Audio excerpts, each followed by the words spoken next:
Dr. Gold in the lab, Twitch stream glowing, formulas flashing, minds wide, knowledge flowing, equations on the board, numbers never sleep, teaching math and physics while them haters count sheep. Actual education, tune in and get schooled, flipping textbooks, breaking all the rules, from Newton to Einstein, concepts elevate. Keep the stream, it's the key to our fate. Dr. Gold dropping gems, knowledge raining down, actual education making scholars all around. Perpendicular minds, angles sharp as ice, maths and physics, yeah, the future's real nice.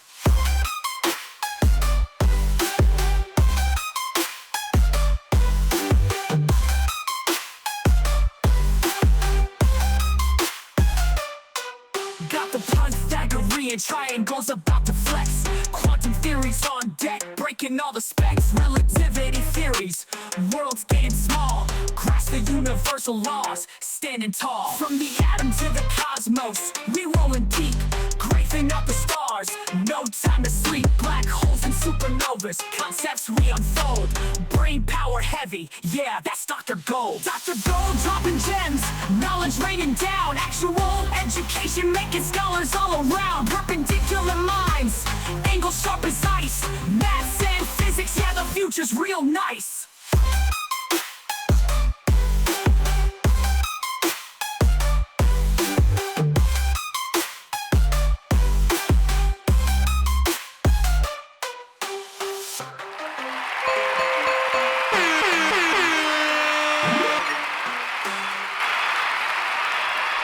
All right, what's up, everybody?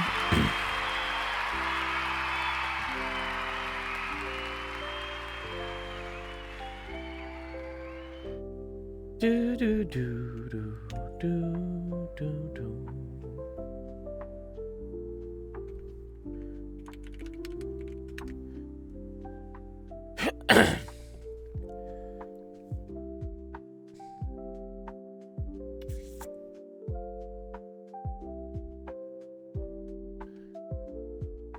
Poison Mouse. What's up, dog? I was gonna do your question yesterday. I think you had to go to sleep. I think it was late for you. I had it up though. I did, dude. I did have it. I think where was it? Not this one. This one was actually kind of fun.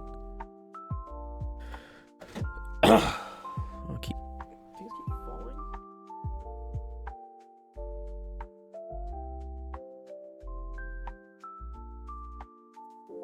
Boom, boom, boom. I thought I was on Twitch, not on Discord.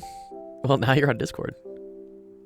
They're both good, though. They both work. I think the Discord is a little less latency on it. The Twitch is probably, I think, higher quality, though. I think I restrict the Discord streams because it just takes so much bandwidth to stream on Discord. They haven't figured out their encoding stuff yet. Anyways, yeah, we did a bunch. Oh, this was your question, right? Was this the one you wanted help with? You were listening to my voice. I didn't know where it come from. I'm the voice inside your head, Poison. Nice. Oh, it's 2.19. That's the one you wanted help with? All right, let me go find it. It's around here somewhere. Bum, bum, bum.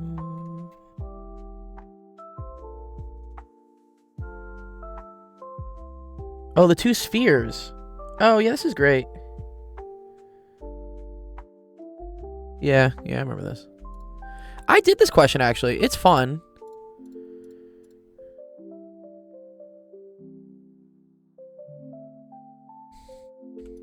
It's got a cool, solution to it, for sure. I said use the answer to problem 2.13. That's probably just, what the electric field is due to a single sphere, probably, right? I'm guessing. Then do the cube. What's the cube? There's a cool one I did for a student, actually. It's finding the electric field, or sorry, I think it's the flux. No. I think it's the electric field through one of the octants, one of the octants in the. You can get the cube one from 2.1. Yeah. Oh, send it to me. I'll take a look at it. I mean, I'm pretty sure I know how to do this one like just right off the bat. It's not that bad.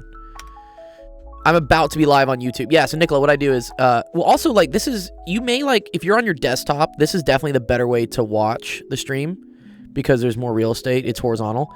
If you're on your phone, YouTube is better because that's in vertical format, and that's on shorts. I'll start the stream on Discord to just kind of get whatever announcements and stuff out of the way, and then once I start doing problems, which is like 5 or 10 minutes in, that's when I'll fire up the TikTok and the YouTube streams because YouTube is very particular about kind of your initial performance. So I like YouTube and TikTok people to see right away, oh, we're doing math and science, not I'm just bullshit talking. But I like to talk too. I like the sound of my own voice.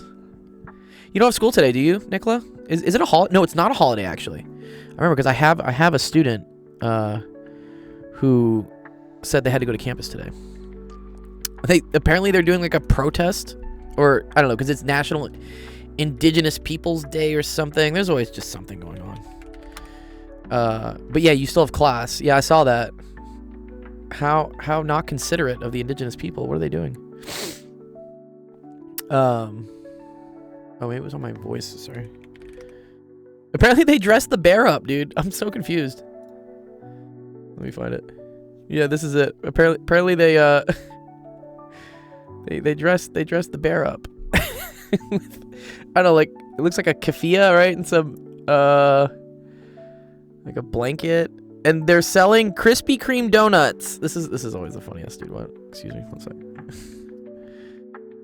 Nothing says a fundraiser like selling some terrible, not very good for your health.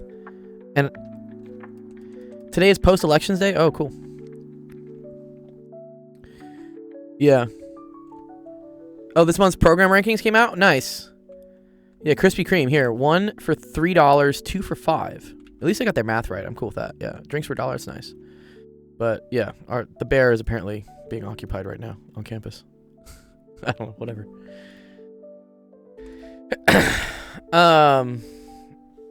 Nice. And then this is yours. Yeah, this is great. Yeah, I like this one. This is also kind of E&M based. Nicola, if you want to watch this, this is probably definitely related. The department finally got to it. Yeah, better late than never. You like checking your rank? Nice. What is your rank? Monkey Man, tell us your rank. Is there like an SBMM? Is there like a skill-based matchmaking for it? Anyways, yeah, today is Monday. Technically a holiday. Well, I mean, it's a federal holiday because the banks aren't open and nothing's going in the mail. Number 1 of 124, dude. Congrats, bro. Look at that. First place. I got a first place person on my stream today. Hell yeah. I'm honored, dude. Monkey Man. That's great. You will go far, I'm sure. Some other quick announcements. I'm going to TwitchCon this weekend. So, for those of you watching on Twitch, if you're also going to TwitchCon and you want to meet and greet, I don't know, get an autograph or something, I will be there in San Diego this weekend. I'm going to be meeting with some other creators, some other science content producers, and we're going to be talking shop, maybe getting some collaborations in. So that'll be fun. So if you're at TwitchCon or if you're in San Diego this weekend, come say hi. We'd love to chat and party or whatever. Today is Feminist Day. I don't think today's Feminist Day. What? No. You're offering ingots?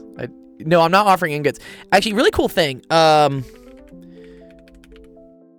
used a little bit of vibe coding last night, which I thought was really cool, to make this website. I made this website. What's up, Zach? Because I know I'm going to be meeting a lot of people at TwitchCon, and some people like business cards, and I have business cards, but I feel like it's such an old, antiquated system. Also, nobody wants to carry a bunch of fucking business cards with them. They just get lost right in the sauce. So I used ChatGPT last night to code this. Made this little website where it's very easy. One of my main goals here going to TwitchCon is to talk to a lot of other streamers and get them to collab with us on our Golden Hour podcast series, which If you don't know what that is, it's a fun podcast where students post questions and then we discuss it with a guest. So kind of similar, probably, Zach, to your podcast series.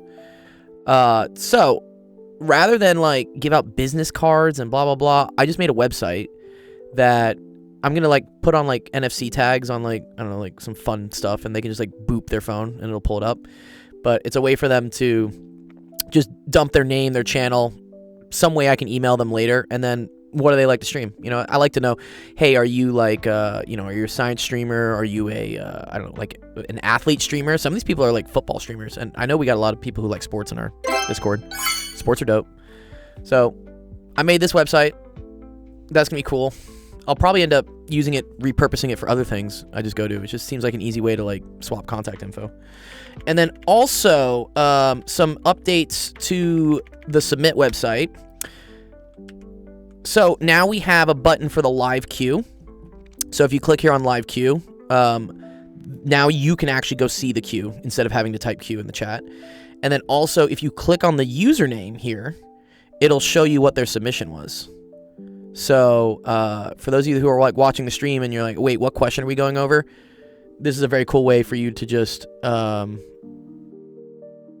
click on it and see it. Yeah. You said they dress the bear. Feminists say they'd rather take the bear instead of men. Yeah, I have heard that before. I don't know. People say crazy shit all the time, dude. Yeah. I don't know. Some dudes are fucking terrible, though. Like, I understand why some people would take the bear. Because, yeah, some dudes are just awful. But like anything, the loudest, most extreme voice gets published. And then people just argue about it. It's called rage bait. Yeah. The mouse is in the house. How many gold bars do you think we need? I mean, the price of gold has been skyrocketing too, so I should have bought gold. I should have invested in myself more. Anyways, okay. First question, I'm gonna do with Poison Mouse, and then Nicola, you're next up on the queue. So hang around. I can probably finish this question in like 10, 15 minutes, and then if anybody else has questions, please submit them to the website. You know where it is. So let's get things started. Welcome, everyone, to Actual Education Office Hours. My name is Dr. Gold. This is a stream that helps you out with math homework, science homework, all the best things. Let's get us going on YouTube. We got us going on TikTok. My internet's about to die because it doesn't like all the streaming stuff. But again, don't worry. If it starts being choppy, it fixes itself in like 5 or 10 minutes. The internet figures out what it wants to do. Okay. Let's see this. Use Gauss's law to find the electric field inside a uniformly charged sphere of charge density rho. Very cool. So this comes from Gauss's law, right? Which says that E dot dA, integral of that, is equal to Q enclosed over epsilon naught. Oh, the lab reports are crazy? Damn. So when you have a sphere that has a uniform charge density of rho, okay, what I like to think about is as you go further and further outwards with your Gaussian surface, you're going to start enclosing more and more charge. And so there's kind of like an equation we can come up for figuring out how much charge we are actually enclosing. And one second, let me start my chat on this one. I think it's this one. There we go. All right, YouTube chat's up, and let's see if we can get TikTok chat running real quick. Sometimes it works, sometimes it doesn't. Sometimes I gotta click on it, like sign in sometimes. 2 seconds here. Go to my profile. You know I'm live. There we go. Nice. Cool. Test. And does that come through?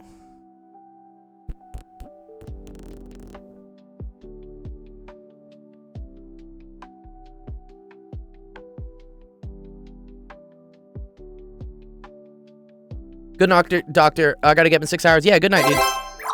Good luck with the school stuff. Congrats on being number 1 out of 124. That's super dope. That's dope. Okay. Eventually my chat will work here. Who knows? What kind of PC do you have? I have a couple PCs. If you want to know my specs, I think you just do this. Specs. There you go. There's my specs. That's my main PC that I game off of and stream, and then I have a secondary PC I use to stream on TikTok. So, a little bit of both. Anyways, so EDA. This is for a spherical Gaussian surface. This ends up being E times 4 pi r squared, because the integral of dA is the surface area of a sphere. That's 4 pi r squared. Q enclosed. This is interesting. So Q enclosed is going to be equal to rho times the volume that is enclosed, right? Because the charge enclosed is the charge density times the volume that is there, okay? And the volume you enclose is going to be 4/3 pi r cubed, right? Okay, cool.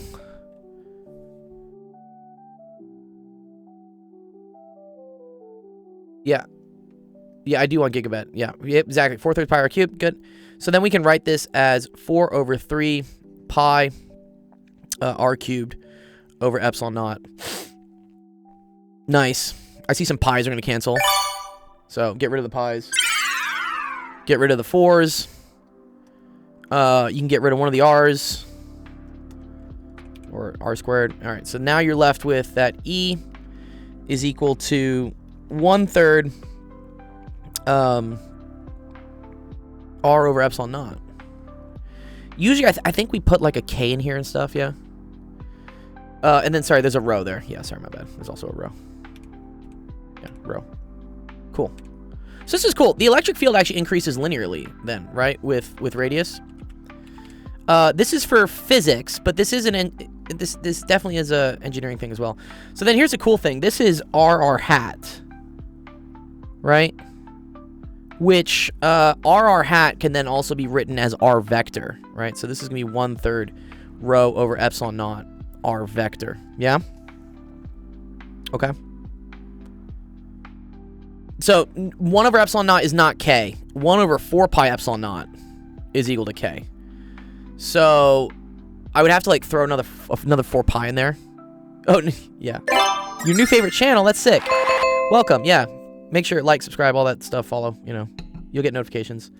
Okay, so that's the first part, which is done. So this is the electric field within a uniformly charged sphere of charge density rho. There's interesting things to this, right? Because once you are outside of the sphere, the electric field changes, because now you're no longer enclosing more charge as you go further out. So we should be a little careful with this. This is the electric field inside.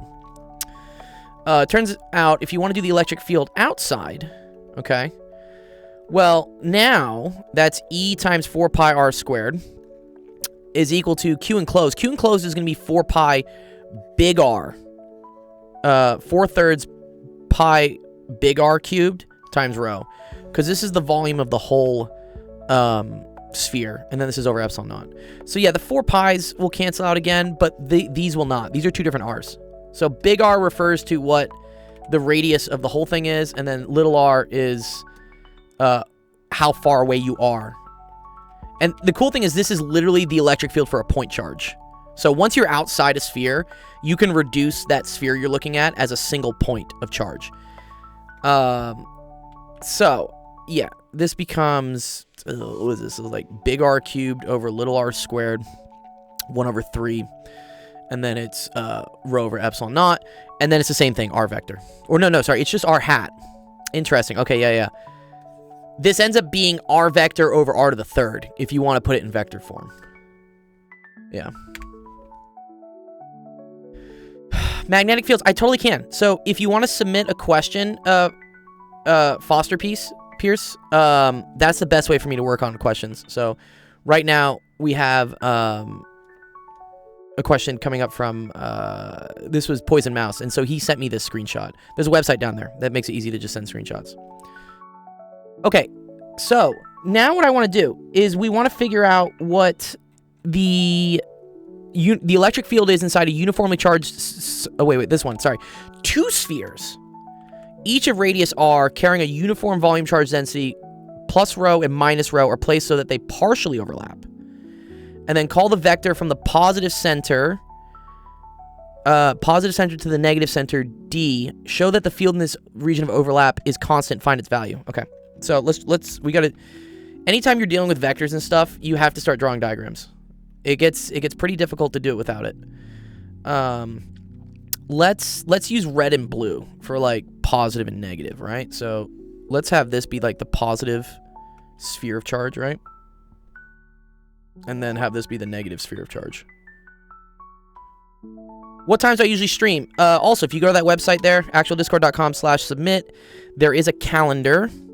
So I'll show you real quick. Right here on this website, you go here to streaming schedule. That will pull up all the times that we stream and all the times our friends stream. So Zach is going to be doing a math stream tomorrow morning if you want to go check out an earlier stream, and then I'll be in the evening. So, yeah. I don't need the picture. I can create the picture. I already know what's happening. Yeah. Oh, they did give us a figure. Yeah, where did you share it? Where did you share the figure?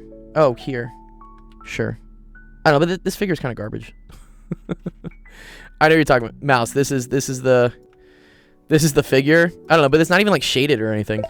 It's a trash ass figure, dude. What? Okay. I'm gonna do it this way. That is one big pile of shit. I do everything, Hostels. It's just I happen to be doing physics because that's what's been submitted today. But I do anything math or science related, middle school up through college. So chemistry, stats. I do a lot of calculus. All right.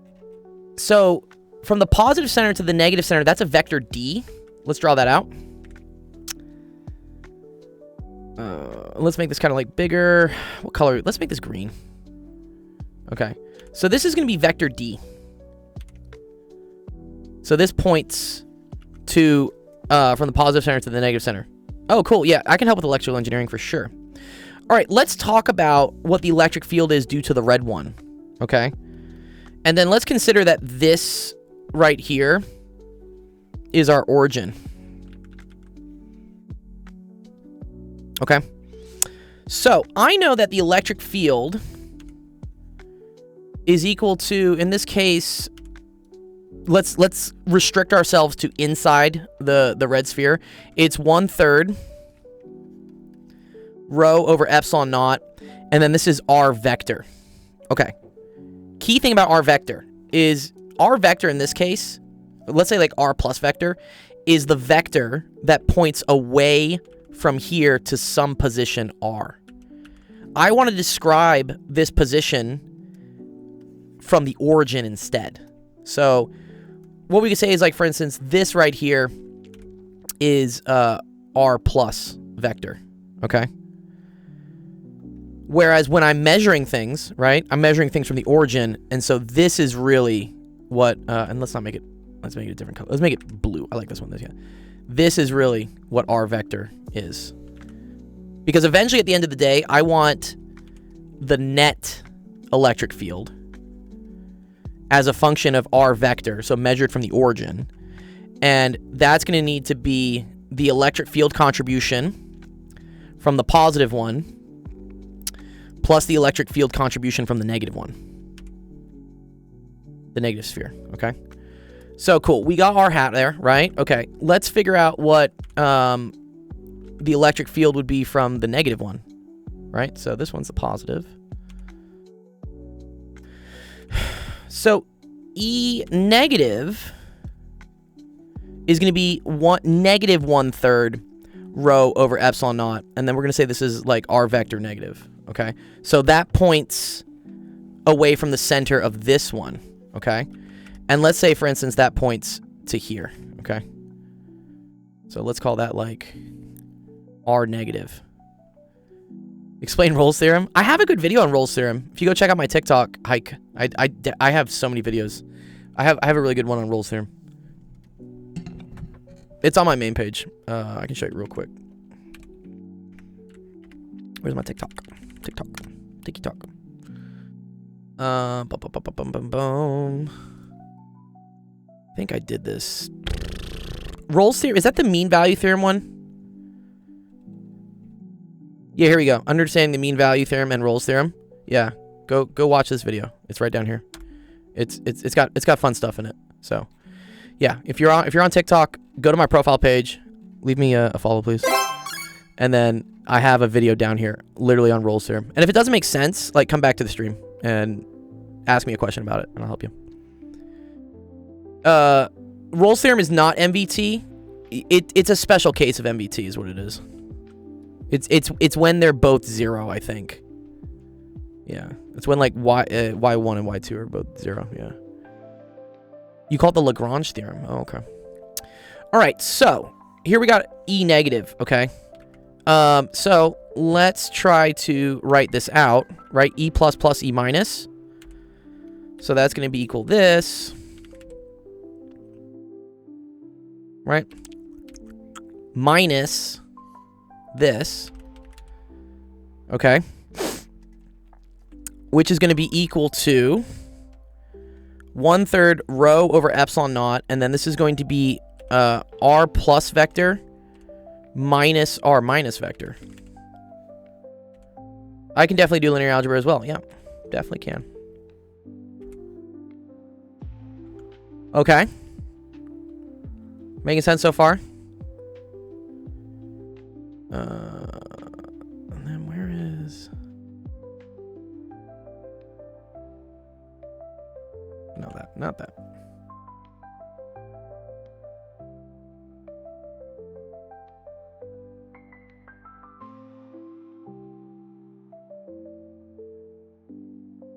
Ooh. Okay, so now let's come up with some expression for r plus vector and r minus vector. So let's look at our diagram here. So this is where this is fucking rad, dude. Because r plus vector here minus r minus vector, right? So we do this one minus this one. And so this one is pointing this way. So negative r minus vector would point in the opposite direction this way. Do you notice how, like, this minus this, which is this, really plus this? Here, this is the better way to write it, right? So I can say, like, r plus vector plus the negative r minus vector. So this plus this is literally D. It's the same vector that connects the center of the positive one to the negative one. So I can replace this with 1/3 rho over epsilon naught. And then this is just going to be vector D. And so now you're done. And you can see that the electric field in the overlap region is constant. It doesn't depend on R at all. Yeah.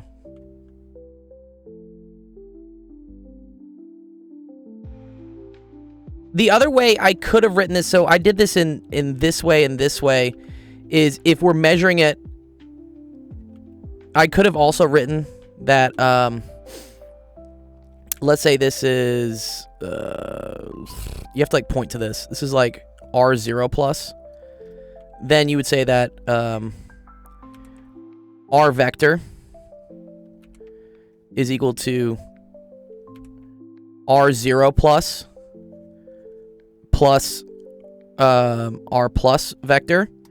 And so solving for R plus vector, you get that R plus vector is equal to R vector minus R0 plus vector. So this is like what points to the origin of the red one. And then this one would be R minus R0 minus vector. And so you get the same thing. You'd say R minus is equal to R vector minus R0 minus vector. Okay? And so if you were to replace these in for this to have your thing as a function of R, you would still see that this cancels. And you end up getting minus R0 vector, R0 plus vector, plus R0 minus vector, which is R0 vector minus R0 plus vector. And this right here is also vector D. Right? If I do this minus this, I get this. Because in the same way, if I do this vector plus this vector, I get this vector, right? R0 plus D also gets you R0 minus. So R0 plus minus, so R0 minus, sorry, vector minus R0 plus vector is equal to D. Same thing. Cool. Does that make sense to you, Poisoned? This is a really cool question. I love this one. Also because it deals a lot with vectors. Very visual and stuff. Yeah, nice, cool, awesome, sick, great.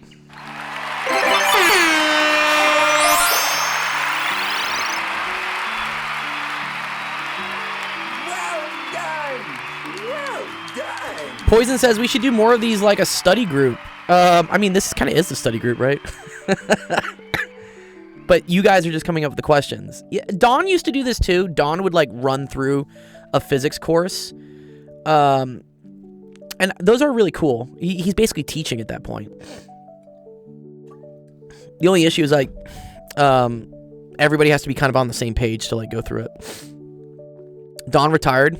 Yeah, no, he's still on. Don's definitely still on. Yeah. Yeah, no. He stopped streaming? I don't think so.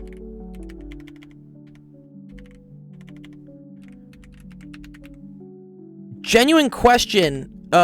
Do you consider this fun? Yeah, I do. I think this is tons of fun. I don't know, it's like puzzles. Puzzles are fun. Oh, he's not doing a mechanics and electro. Yeah, you should prove the Collatz conjecture. No, not doing it today. Anyways, okay, cool. Good question, Poisoned. So here on, oh, not that. Where's the Q? Here on the Q, we're gonna mark Poisons as being done. And so that should update. There you go. Now we got Nicola's coming up next. Yeah, if I proved the Collatz conjecture, I probably would make some millions. Okay, nice. Nicola, let's see. Which one did you need help with again? I think it was... Oh, man, here we go. Positrons and masses.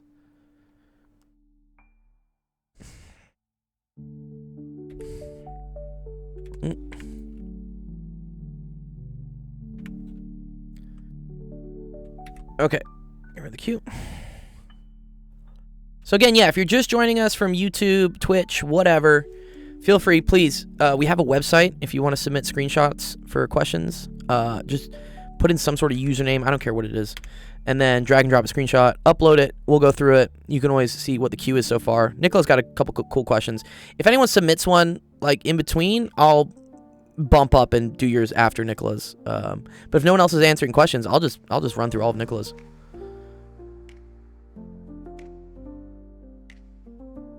Yeah. Well, oh, nice. Night, Poisoned. Yeah. Yeah, if I stream earlier, we'll see. I'm already streaming 5 times a week. Adding more earlier times would start to maybe cut into, like, my ability to pay rent. But Zach is around. We love Zach. Yeah, shout out to Zach, by the way. Can I shout? Did I shout out Zach yet? I don't think I did. I fucked up. Yeah, shout out to Zach. Zach's great. He streams earlier. It's just an extra 8 cents on YouTube. Okay. All right, let's see. Nicola, you around? I'll hit you up in the chat. Good night and thanks. Yeah, you're welcome, dude. Yes, here. Okay, Nicola. Let's do this one. You tell me if you don't want to do this one, but I'm going to assume you want me to do this one. So it says a positron has this mass, this charge. Cool. So a positron is basically an electron that has positive charge. So opposite charge of that. It moves on the electrostatic influence of an ionized uranium nucleus, which is assumed fixed in place, infinitely massive for our purposes, and has these charges. So, cool. I don't know. Oh, the uranium has a +8 charge on it. Suppose when the positron is at this distance from the nucleus, it is moving away with that speed.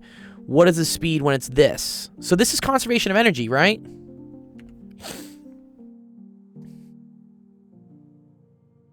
So the kinetic plus the electric potential energy all has to be the same, right? So we can always do E before So actually, let me call, I always like different like situations. Let me call this like EA. And then we can have EB. Okay. So energy before is going to be equal to 1/2 mv0 squared plus the potential electric potential energy, which is going to be equal to QV, right? And then in EB, we're going to have 1/2 m. Okay, and they talk about 1 and 2, not 0 and 1. Okay, fine. Okay, so mv1 squared, and this will be 1/2 mv2 squared plus Q. And let me use a potential. I'm going to say this. I'm going to say potential 1. I'm going to call this Q potential 2. And I have to remember the signs on this. Because you have to be careful about whether energy is increasing or decreasing. If you have a positive thing and a positive potential, the further it moves away, the less energy there is. So getting the signs right is tricky here. I think that was something that kind of messed us up a couple days ago when I did, which question was it? This one, yeah. This was a mastering physics question, which talked about a proton being in a potential, and then what's the speed before and after. And we got this one right eventually, but you have to be very careful about what the signs are. And like a lot of things in here in physics, I don't recommend people just memorize hard and fast rules about pluses and minuses. You want to use your intuition and understand how physics works, like, you know, is the potential going up or down, and then apply whatever positive or minus sign you need that makes sense. What's the waiting time? Oh, probably like 5 or 10 minutes right now. Yeah. Because this is Nicola's question, but if you have another one, I'll do yours like after hers, and then I'll go back to hers. So probably like 5 or 10 minutes at this point. I should put like an estimated queue time, shouldn't I? Okay. So, key thing here is that potential in an area, right, is going to be equal to the sum of whatever like point charges are like causing that to happen. So in this case, you have a uranium nucleus. So you have this is uranium, which has a +8 charge on it, +8e, and that's creating a potential field, which is technically a scalar. It's a number. It doesn't technically have a direction, but it goes outwards and it decreases as like 1/r. Okay. I can try to translate it, Nicholas. Yeah, you can just submit it, and I'll tell you whether I can do it real quick or not. So if I want to figure out the potential due to the uranium nucleus, right, this is going to equal to K times 8e all over r. So r is like the distance you are away from this. Okay. Nice. All right. And we're talking about another positron. Great. Yeah. Okay, cool. All right. So I can now replace this phi 1. So this is phi 1 is going to be K, this, which is the charge of your uranium thing that's creating potential, over R1. And then you're going to multiply that by the charge that's in the field. So for instance, this right here, Nicola, this is the phi 1 being produced. And then you have the positron. So this is the positron, which has a charge Q. And because it's in the presence of this, it's going to have energy, right? And what we say is that if it were to get closer to it, it's going to increase in its potential energy. You can kind of think of it as like the reverse of gravity, right? When things fall down, they have less gravitational potential energy. When things fall into like similar charges, they increase in potential energy, because potential energy can be thought of as like the tension that wants to move this thing somewhere. So if you end up moving against where you want to go, you increase your potential energy.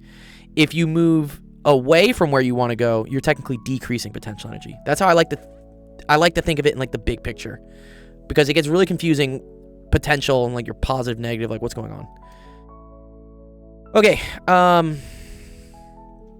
so we have some stuff here, right? We got some values, and they just want to know V2. Sweet. Okay. So, 1/2. We want to know this. Okay, so I remember doing this. So this is 1/2 m v1 squared plus q phi 1. And then we're going to have this energy has to equal this energy. So we're going to say minus q phi 2, right? Is equal to 1/2 m v2 squared. And then I think what I did is I multiplied everything by 2 is I think what I did. So I did m v1 squared plus 2q, and then it's phi 1 minus phi 2, right? Is equal to mv2 squared. So then we divide by m. You struggle graphing in trig? Oh, well, hey, submit a question there, if you want, on like one of your trig things, and I'll go over it. So if we divide everything here by m now, Nicola, this goes over m, this all goes over m. So this is now this. This is over m, and then we can square root both sides. So I get v2 is equal to the square root of v1 squared plus 2q phi 1 minus phi 2 all over m. And let's see if this makes sense. So if my potential goes down, my velocity should go up, right? In order for, yeah, I do biochem for sure. Can you see Henry's question? If you ever want to see any of the questions, go to, if you go to like the Q website. So if you go to here and you hit on live Q, you can then click on Henry here and you can see what his question is, and it'll pull up. He took a very, very large image, but yeah, Henry, that's your question. Just the website. The website has it. Okay. But let me think about this. So let's say if the potential is negative, so that means phi 2 minus phi 1 is negative. Then, which that means that phi 1 minus phi 2 is positive, then the velocity should go up. And that does make sense here, right? If this is positive and this adds a positive thing, v2 will go up. So our signs are correct. I'm cool with the signs now. You gotta be careful with the signs. Okay, so now you just plug some numbers in. So what's that? V1 is 3 times 10 to the 6. So 3 times 10 to the 6 squared plus 2. And this is going to be the charge of the positron, which is just E. So I'm going to say 2E. And now I got to figure this out. This is kind of annoying. So if phi 1 is equal to this, phi 2 is equal to K80 over R2. So phi 1 minus phi 2.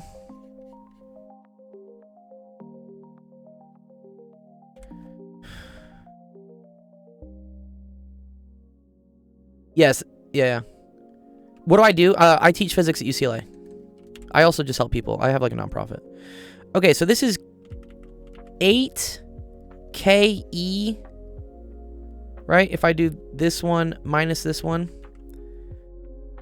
And then that's going to be 1 over R1 minus 1 over R2, right? That's what this is.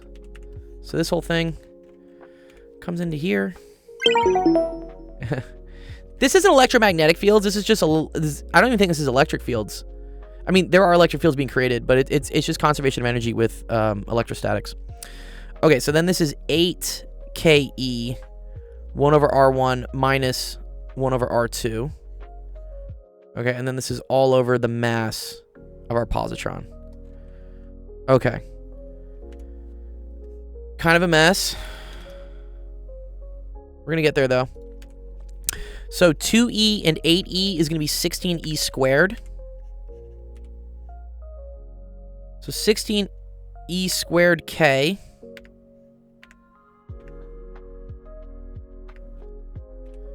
Oh, general relativity? Oh, I don't know about GR.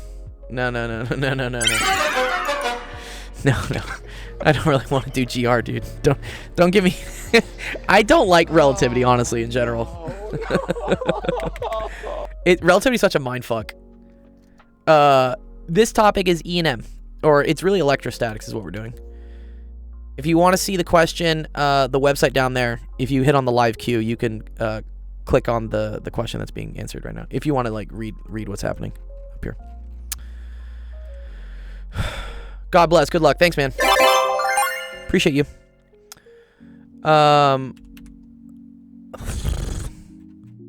We got our K in there, right? Okay, cool. Oh, so all I need is R. So R1 is 1 times 10 to the minus 10, and R2 is 2 times 10 to the minus 10. Cool.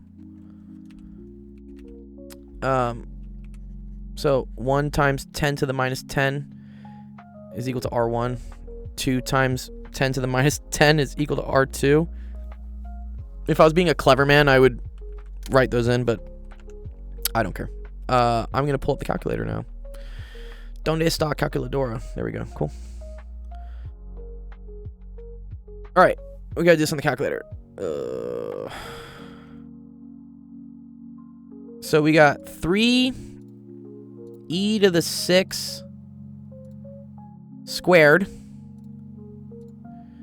plus 16. And then little e here is the charge of an electron, but the absolute value of that. So that's 1.6 times 10 to the negative 19. And then that's squared. And then we multiply by k. K is 9e to the 9. And then we're going to multiply by 1 divided by 1e to the negative 10 minus 1 over 2e to the negative 10. Cool. I think that's okay. Great. And then we need to divide by m. And the mass is 9 times 10 to the minus 31. So divided by 9.11 e to minus 31. That's a big fucking number. I don't like that.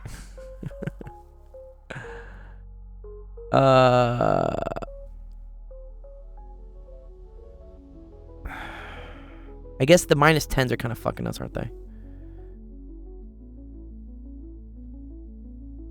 Yes, you have to go to McCone's office hours. Bless you. Yes, I will. I'll be on past 5. Probably on until at least 6. So, yeah. You're all good. Let me just get a final answer here for you. I don't like this. Like, 10 to the 21? Something's wrong with my numbers. I did something wrong in the calculator. Okay, not that. Where's my calculator? Bum, bum, bum, bum, bum, bum.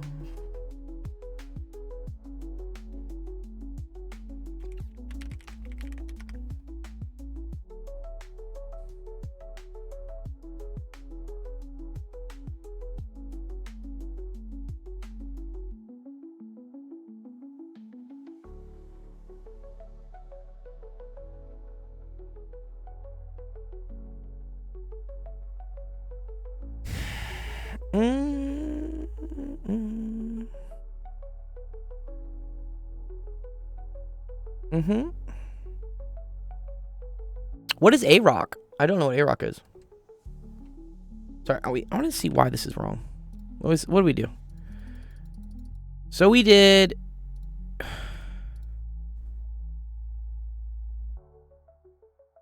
Oh, average rate of change? Yeah, totally can, yeah. 3e to the 6 squared, cool. Plus 16.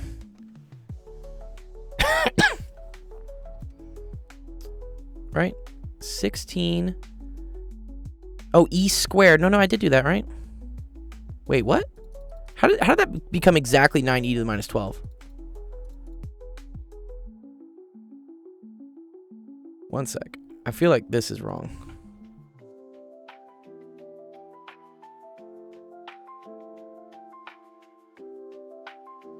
Oh, you know what I did?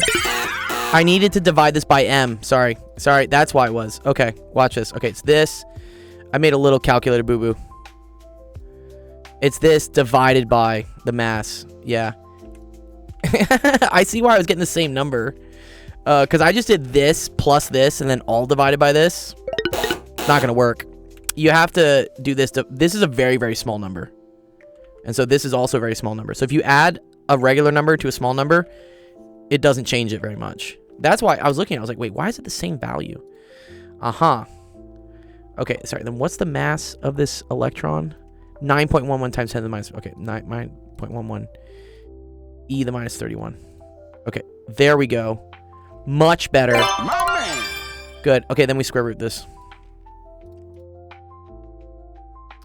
Okay, cool. And that's the final answer we get.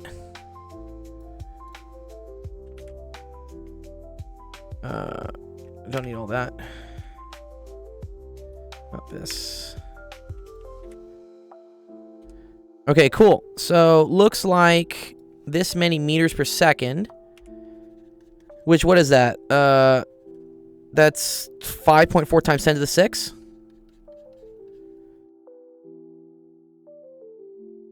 Which I think should make sense because you're losing potential, right? Good. Yeah. So we had a lot of velocity. We had a little bit of velocity, sorry. A lot of potential. We started moving away from our potential source. And so losing potential energy should gain kinetic energy. Yes. Okay, so I think this is correct. Let me see what ChatGPT said. I always like to check chat. ChatGPT is a great way to like check your work and see what you're doing. All right, let's see. Oop. All right, got it. Cool. So it also did energy conservation. Yup. Also, this they didn't. I simplified mine a little bit differently. Oh, cool. 5.4 times 10 to the 6. We got the same answer. Love that. I call that success. Nice job, everybody.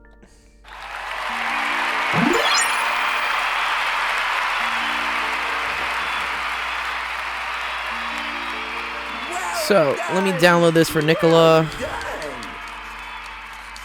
Nicola, what question was this? Let me see what this was. This was problem 3, part A. There's technically a part C, but I'll wait for her to come back to do that one. She has to go to office hours for the actual professor who's teaching this class. So, okay, cool. All right, let's see. What's next on the queue? So, Henry, I'll do your question next because we just did Nicola's. So, mark that one is done. So, Henry's question, which looks like a zipper question, maybe? This is cool. Oh, this is like a related rates question, Henry. Someone asked me, is TI better than Casio? Is Casio better than TI? Why do the two calculators produce different what? They should give you the same answers without anything. I personally like the TI better just because I'm used to it. The Casio is a lot cheaper. I will say the TI is pretty cost prohibitive. And I have physical ones as well. Like, I don't just have the emulators. And this thing is like $140, I'm pretty sure. Like, let's see, TI 84. Streaking hard. What's up, Fembox? 15. Thank you, Fem. Yeah, wait, what was this? Yeah, $135. Oh, I guess, well, this is a really old one. This is the TI 84 Plus from like the 2010s. I guess Target has it on sale. But yeah, $114 was $120. This is ridiculous. Because, I don't know, we used... This is so old. This tech is so old. I mean, yeah, it's a color screen now, but... You know, I don't know. It's Texas Instruments, don't ask me why. They have like some stranglehold on being the official calculator for tests. What's up, Eveneon? Been a while? Yeah, nice. Lots has changed. We're a YouTube partner now. I finally made partner on YouTube. Took me 3 fucking years. But yeah, the TI-84 is solid. I prefer the TI-89 Fembox. That's my bread and butter. I love the 89 because it has symbolic manipulation. But it's not allowed on a lot of exams. Okay, at instance below, cars A and B are traveling at velocities of 40 meters per second and 30 meters per second. If A is increasing at a speed of this, so that's an acceleration, whereas the speed of B is decreasing at that, determine the velocity and acceleration of B with respect to A, given that the radius of curvature of B is PB. Oh, wow. Okay. This is kind of a tricky question. Yeah, I don't like the N-Spire. The N-Spire is like, to me, is... The 89 is at least the same form factor as the 84. Just more powerful. The 89, I don't know where all the keys are. It confuses me. Okay. So, let me, like, kind of draw a graph, I guess, of what's happening. So, I guess A is the blue car.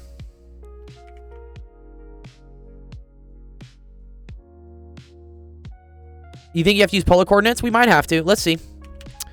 So, VA naught is equal to 40 meters per second.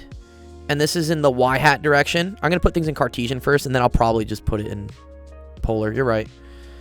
But then dv a naught dt is equal to 4 meters per second squared, and that acceleration is also in the y-hat direction, yeah? Okay. The weird thing is B. B is moving... So B also has centripetal acceleration. But, okay, so B is moving in an arc. So let's kind of draw the arc that's happening here. So this right here is B, which the velocity of B, or VB naught, and sorry, these are vectors. I should have written, these are vectors, right? Yeah, I'm going to try and do it graphically with vectors. So VB naught is equal to...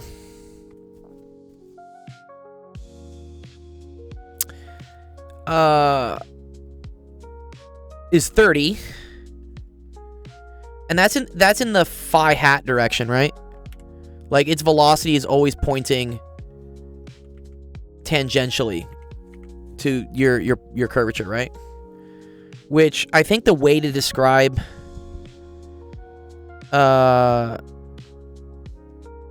is isn't it R omega? Right? So VB naught is equal to R omega. This is like the other way to write this, right?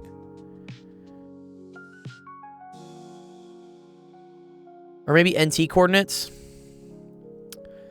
Radius of curvature. Yeah, no, cool. So the radius of curvature... So this thing is eventually going around in a circle, right? The radius of curvature refers to this. Let's get a different color.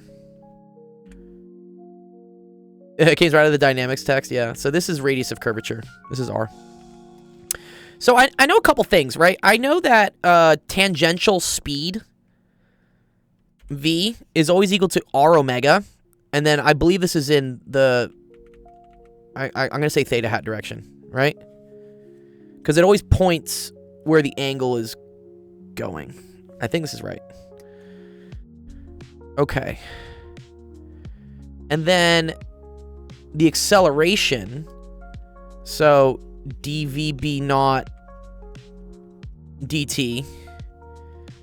That's equal to -3 meters per second squared in the phi hat direction, right?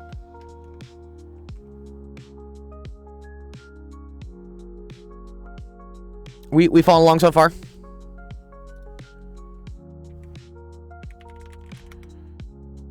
Okay. Determine the velocity and acceleration of B with respect to A. Oh, okay. So then, with respect to A, so I want to know VB minus VA? Is that what this is? You're like VB relative, right? I think that's what we're saying, right? So like VB relative is equal to VB in like my generalized coordinates minus VA. Yeah? Which, I mean, this is easy because VA is 40 y hat. But then this is interesting. So I think we need to convert from... I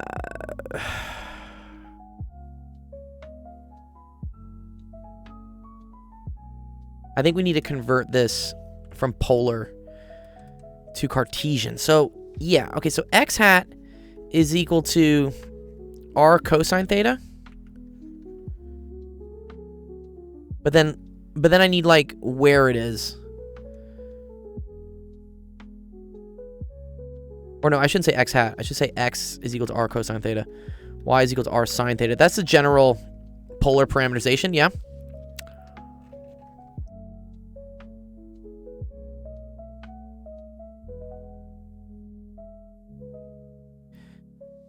Oh, and they do give us an angle.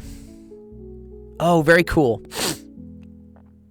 Oh, they give us the angle here. Oh, I can convert this right away. You're totally right. Yep. So I just need to break this up. Okay. I didn't notice they already gave us the 30 degrees. That's actually really nice, right? Yeah. Because so this is pointing in the y hat direction. So I just want to break this up into components, right? So if this is 30 degrees, that tells me what? This is now going to be 60 degrees. Okay. So yeah, it's not that complicated. So VB at the instant of 30 degrees from the vertical is going to be equal to negative 30 cosine of 60 degrees in the x hat direction plus 30 sine of 60 degrees in the y hat direction, right? So cosine of 60 ends up equaling negative, it's positive 1/2, but then there's a minus here, so this is going to be negative 15 x hat.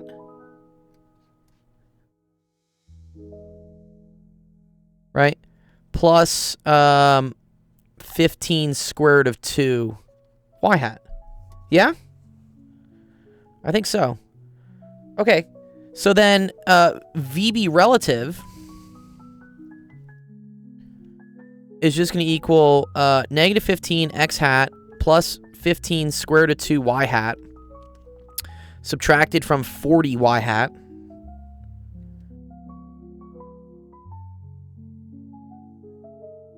And then we'll get to acceleration. Exactly, right? Cool. So, I don't know. Sorry, do they want a value for it?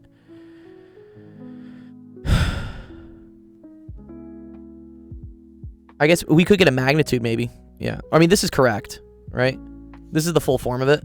So it's really negative 15 x hat and then plus 15 square root of 2 minus 40 y hat. Yep. Square root of 3 over 2. Thank you. Yeah, I knew I had my 2's wrong somewhere. You're so right. Jack-o'-lantern. Good catch, bro. You're paying attention. I love that. Yeah. I had the divide by 2, right? I had the wrong thing in the square root. Square root of 2 over 2 is 45 degrees, obviously, right? Okay. Your 2 should look like a 2, not a Z. No, my Z's have this. I put lines through my Z's. Can you do V squared or R for acceleration? I think you can. Yeah, totally. Yeah, because that's centripetal acceleration. Okay, whatever. That's VB. So let's do the accelerations, right? Yes. So the acceleration of the thing moving straight, right? That's 4 in the y hat direction.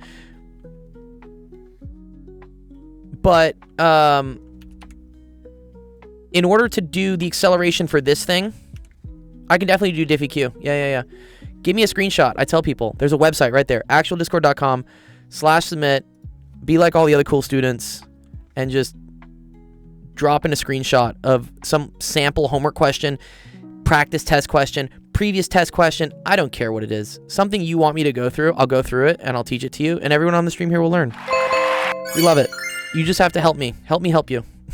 Because if I just go hunting down screenshots, it'll just take forever. So you give me a screenshot. I'll do it. Today I've been streaming for an hour so far. I will go in at least another 2. Okay, so if something is moving around in a circle, it experiences a centripetal acceleration, okay?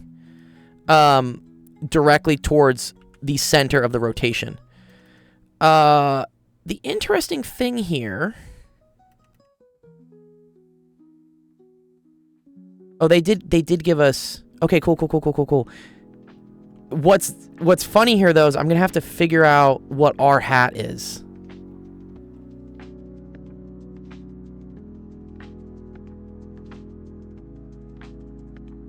They did give us R.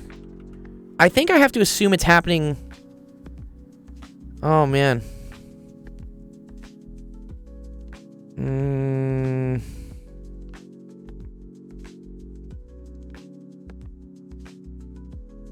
I think I kind of see how this is going to work. This is weird. It's weird. Wait, if that's going straight and that's going at 30 degrees, then aren't they kind of mismatched from each other? No?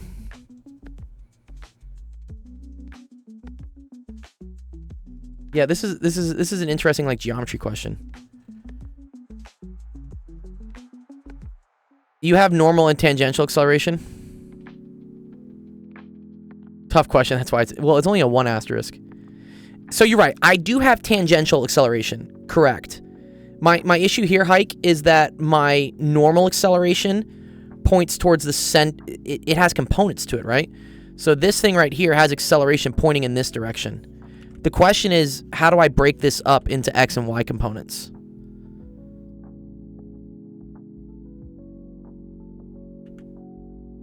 I think that's the issue.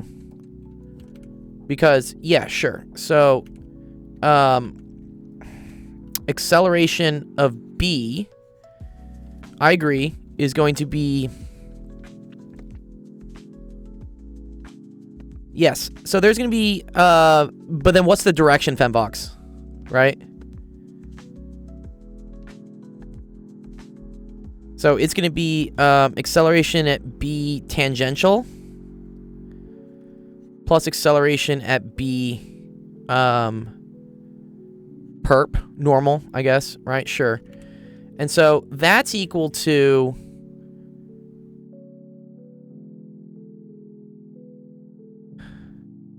The acceleration of B is -3. Okay. So that's -3. That's the tangential. And then the direction of that is the same thing here we had, right? So that's -3. So that's going to be -1/2, right? -1/2. X hat. And then that's going to be plus square root of 3/2 y hat, right?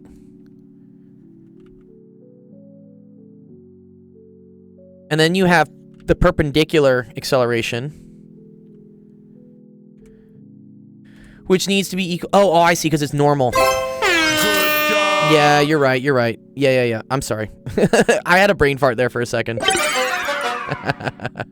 Yes, and then it's plus v squared over r in the minus r hat direction. Okay. V squared over r. So the velocity is 30 and r is 200. Yeah. Good. Okay, cool. So this is 30 squared over 200. And then let's talk about what the minus r hat direction is. Right. Okay, cool. I got you. So, right. Let me get colors. So if this right here is 30 degrees, and then centripetal acceleration always points perpendicular, normal, right, to it, okay? And then I think I think I already baked in the minus, right? I think I already baked in the minus, right? Yeah, I did because I said minus r hat. So we got to figure out what r hat is. So that's this direction. Okay, this is cool because this makes a triangle, right?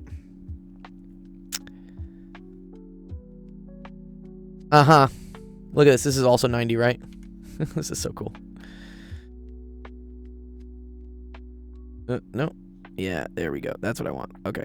This is 60. This is 90. So this is 30 degrees. Okay, cool. So now the y component is sine of 30.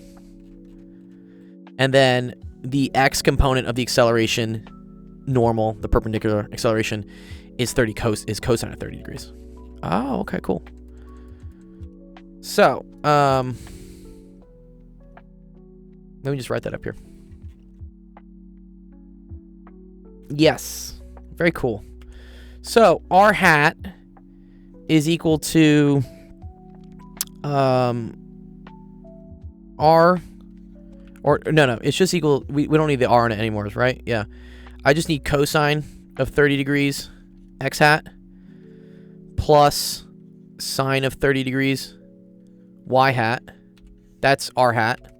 And then I already put the minus r hat in there because it points inwards.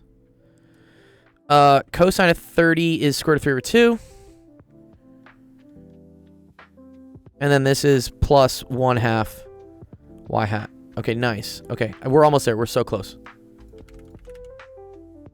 So we have that. And then I have minus square root of 3 over 2 x hat minus 1/2 y hat. Which, yes, is below the x-axis. And it's also to the left of the y-axis, right? That makes sense. This is in quadrant 3. I need it to be. So I'm glad it's in quadrant 3. Okay, so what is this? 3/2 minus... What is that? 900 square root of 3 over 400? X hat?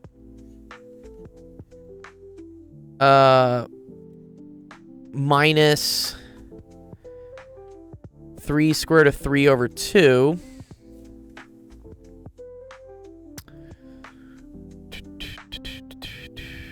Plus 900 over 400. Right? Y hat? I think that's right.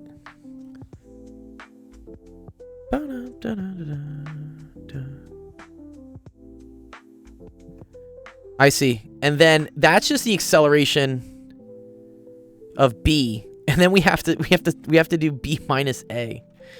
Okay, this is kind of it's a long ass fucking question. That's dope. It's not that dope. I will cancel the hundreds. Yes, let's do it. Cancel, cancel, cancel, cancel. Cancel, cancel, cancel, cancel. Okay. Oh, okay, so 3/2 minus 9/4, whatever. What is that? Negative 3/2, negative 3/4? No, wait. Yeah. Negative 3/4. Right? And then minus, this is not anything nice. 9 plus 6.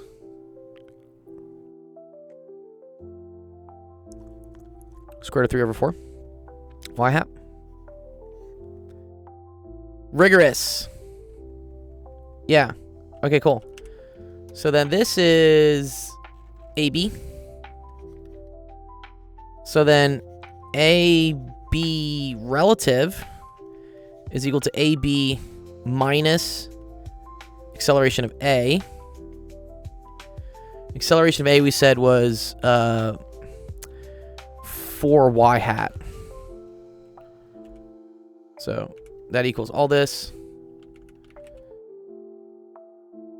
Minus 4y hat. So that's 16 over 4. So final thing we get is negative 3/4 x hat minus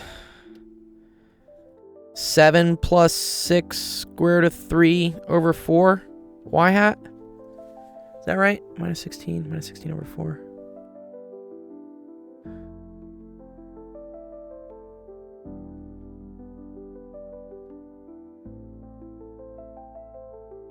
No. No, sorry. Minus 25. I'm treating this all as like one big thing, right? Yeah, the 7's negative. Well, wait. We put this all together, right? This was the whole thing. There's a minus sign on it. And then we subtracted another 4. So this becomes plus 16 over 4. So this should be 25 over 4, right? I think.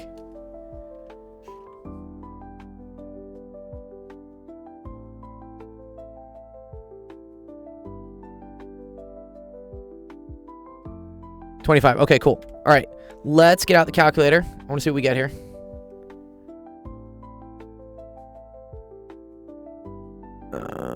Because I can just plug this into chat and just see what they say for numbers. So that's going to be 25 plus 6 root 3 all over 4. So minus 8.84. Or 8.5, I guess. And then this is negative 0.75 x hat, right?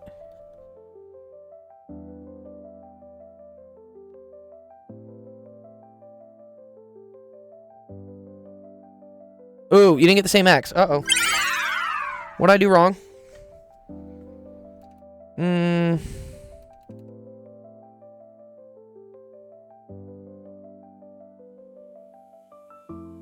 Oh, I think I know what I did wrong here.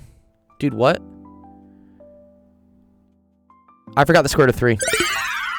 I did 3 halves minus 9 fourths. I forgot about the square root of 3. Oh, that's so sad. Oh, I'm so sorry. No, you didn't do anything wrong. I fucked up.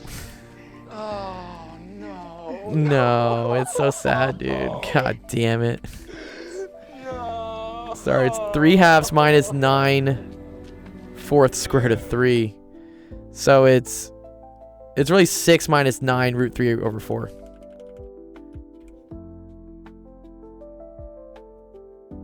Yeah, okay, there we go. Yeah. Femvox says you got the same answer, so I'm kind of tempted to say it's correct. How could you? There are children starving. They really are, dude. Just leaving these crumbs, dude, on the table, dog. All right, 6 minus 9 root 3 all over 4. Let's see what that gets in the calculator. 6 minus 9 root 3 all over 4. Negative 2.4, I would say.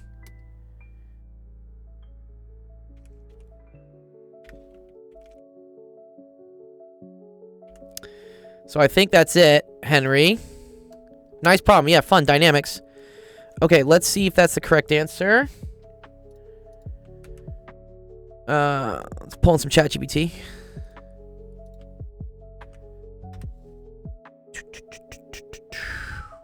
I definitely can, Jose. Yeah, Jose, if you want to submit a screenshot to the website there, you see where it says actualdiscord.com/submit? If you submit a screenshot of your homework question, I'll go over it on the stream here, live, like right now. I did do the velocity, yeah. Yeah. So this was... Here, let me kill the calculator, sorry. This was my acceleration. And I think this was my velocity. Yeah. I got minus 15 x hat plus 15 root 3 minus 40. Sounds about right. All right, let's see. Okay, ChatGPT finished. Let's pull it up. Where is it? Okay, cool. So let's see. Acceleration. I think we're the same. Yeah.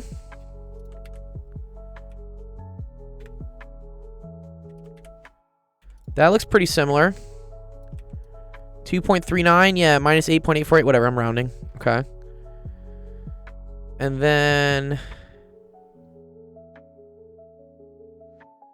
Oh, this is what they got for their velocity. Okay, I think we're good too.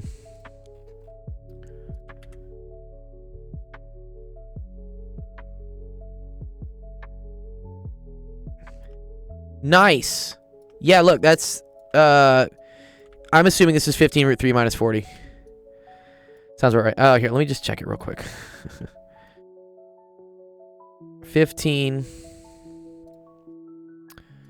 square root of 3 minus 40. Negative 14. Okay, nice. We're good. I'll take it.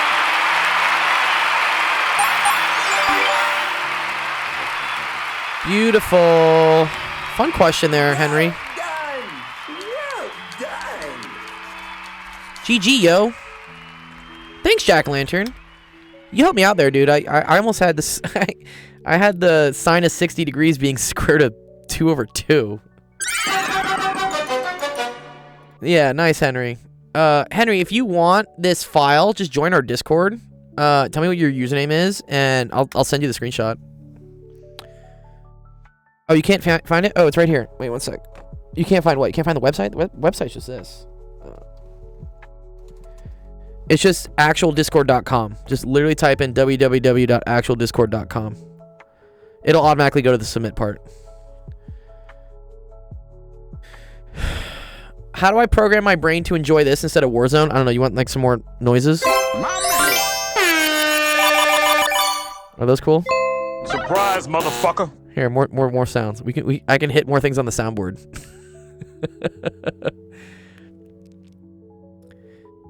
I say, Jude, yeah, math is never going to be as fun as Warzone. I hate when people try to turn math into something that it's not, you know? It's the same thing when they try to, like, make vegan steaks or, like, vegan burgers. Like, vegan bacon. I'm like, no, it's not bacon. Like, it's okay. Math, to me, can be fun, but it's a different type of fun.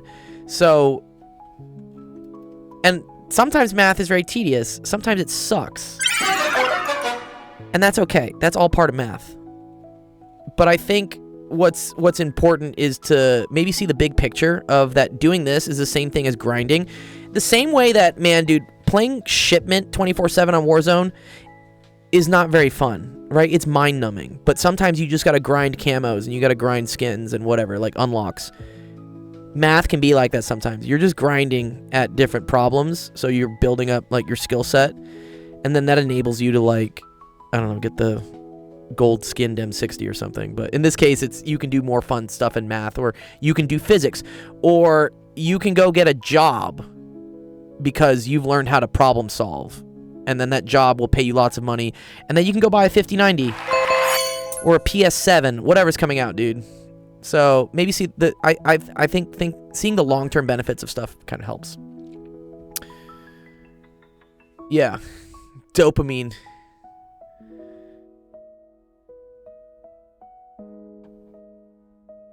Oh, you okay? Cool. I can call Y hat as EY and X hat as E hat. Yeah. I've seen that before too. That's totally legal. Here, let me pull this in for Henry real quick. Did we do this one? Oh, this is you. Hike. One sec. Sorry, let me get to my Hayuka. Right? Is that your name, Hayuka? I think I helped you on another thing at some point.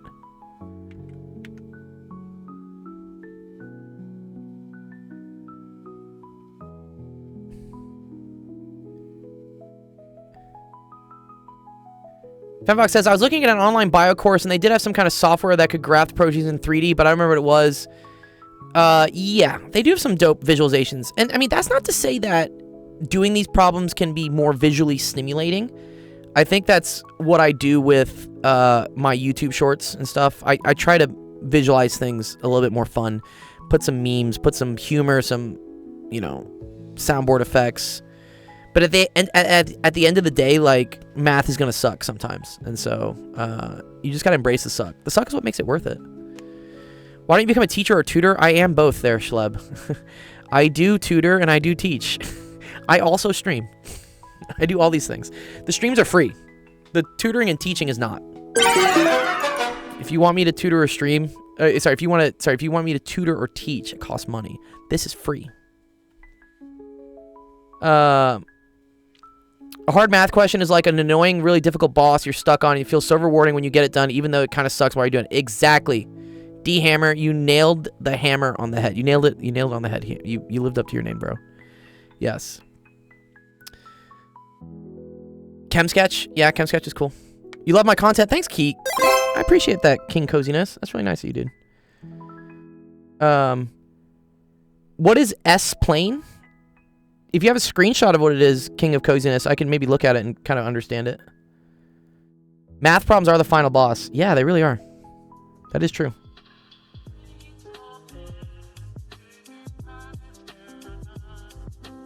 And yeah, I am also a creator, I guess, or influencer, whatever you want to call it these days. I'm going to TwitchCon this weekend, so if you want to come say hi at TwitchCon, I will be there. All right, let's see. Henry. Oh, Henry has some more questions. Love all these questions, Henry. Yeah, let's go to what the queue is, because I don't think Nicola's back yet. Okay. Let me do Jose's, because Jose is new. So I do tend to get...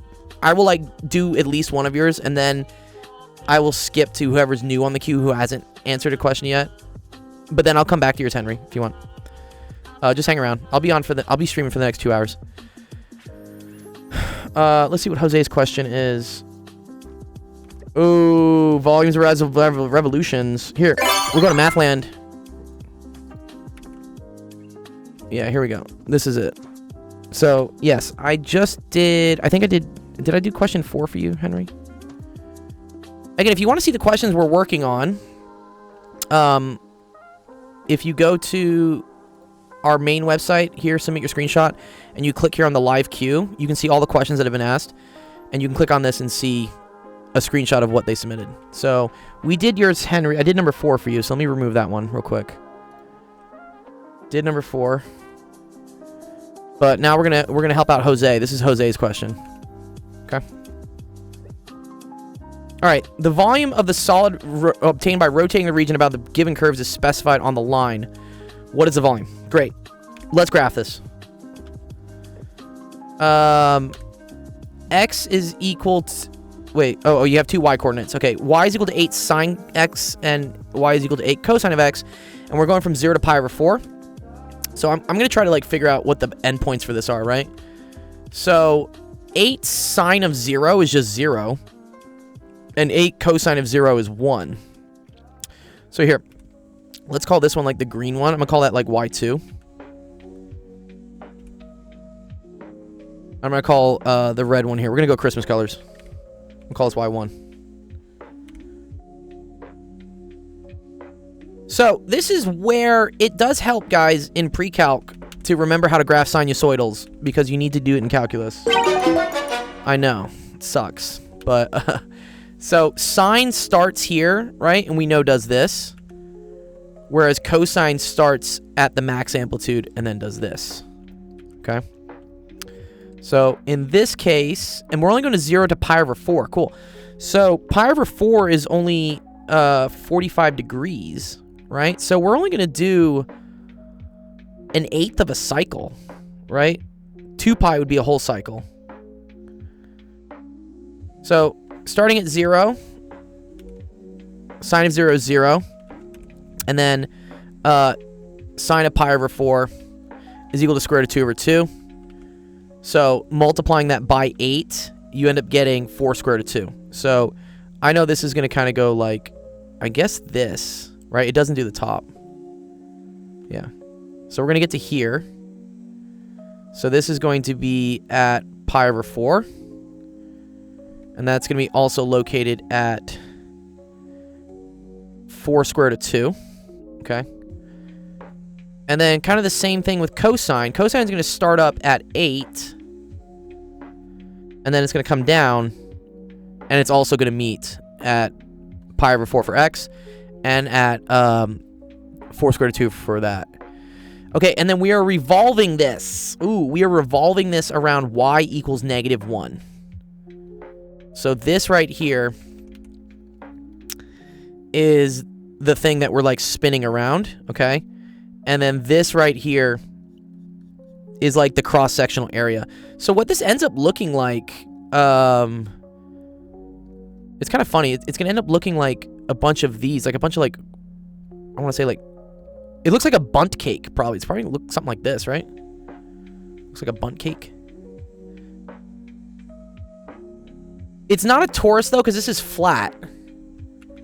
Right? If this was like this, then yes, I would agree it's a torus. But you're only getting the bottom half. So, like, this is this part. So, yeah, it's like a bundt cake. Anyone know what a fucking bundt cake is? No? Okay, I'll look it up one second. Yeah, it looks like this. Yeah, there we go. We're gonna take this image and just pop it in here. But it's a bundt cake on its side, if that makes any sense. It's half a torus, yeah.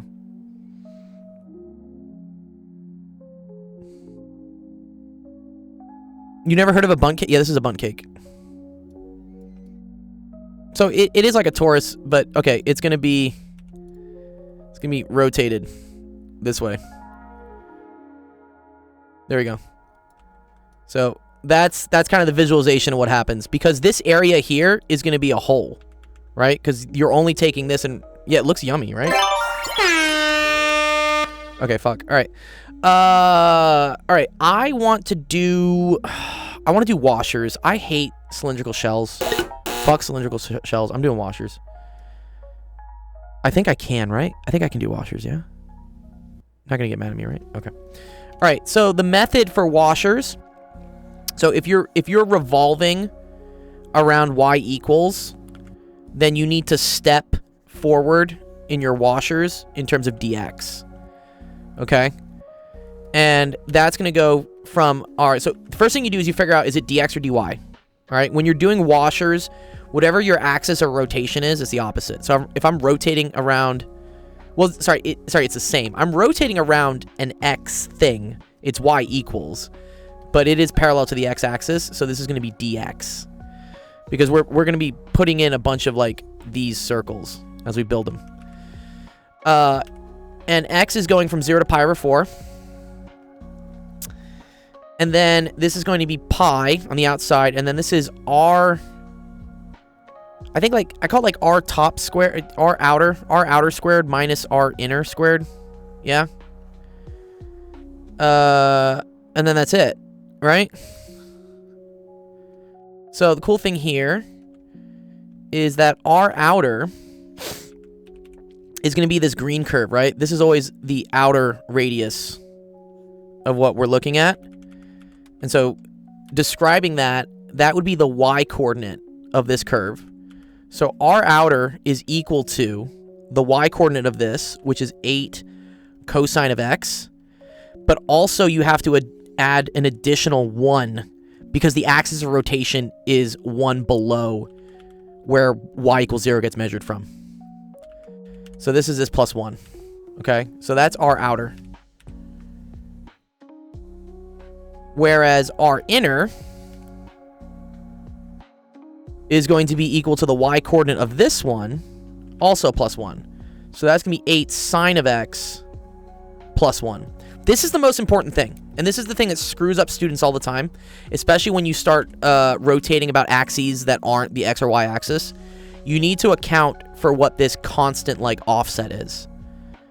Because these functions here, when we have y and x, those are all referenced to either y equals 0 or x equals 0. So if you're revolving around this direction and you're finding, like, what the x coordinate is of a function, you have to also account for this. All right, so next thing, once this is done, now this is just calculus. I mean, it's all calculus, but I mean, now it's just kind of like more mechanical. So 0 pi over 4. So our outer squared is going to be 8 cosine x plus 1 squared. And then we're going to do minus 8 sine of x plus 1 squared dx. Okay. Same stuff. Pi. 0 to pi over 4. Let's expand this. I think I want to expand this, right? Or I guess this is also a difference of... No. I don't want to do difference of squares. What's up, Profi5? Good to see you. So 64 cosine squared x plus 1 plus 16 cosine x minus 64 sine squared of x A donut. Wow. Thank you, Lewis. Lewis sent us a donut, and we're literally doing a donut question. That's dope. Lewis, thank you, dude. That's really fun. I don't know if you planned that, but that's sick. Okay, so then -1, and then minus 16 sine x. dx.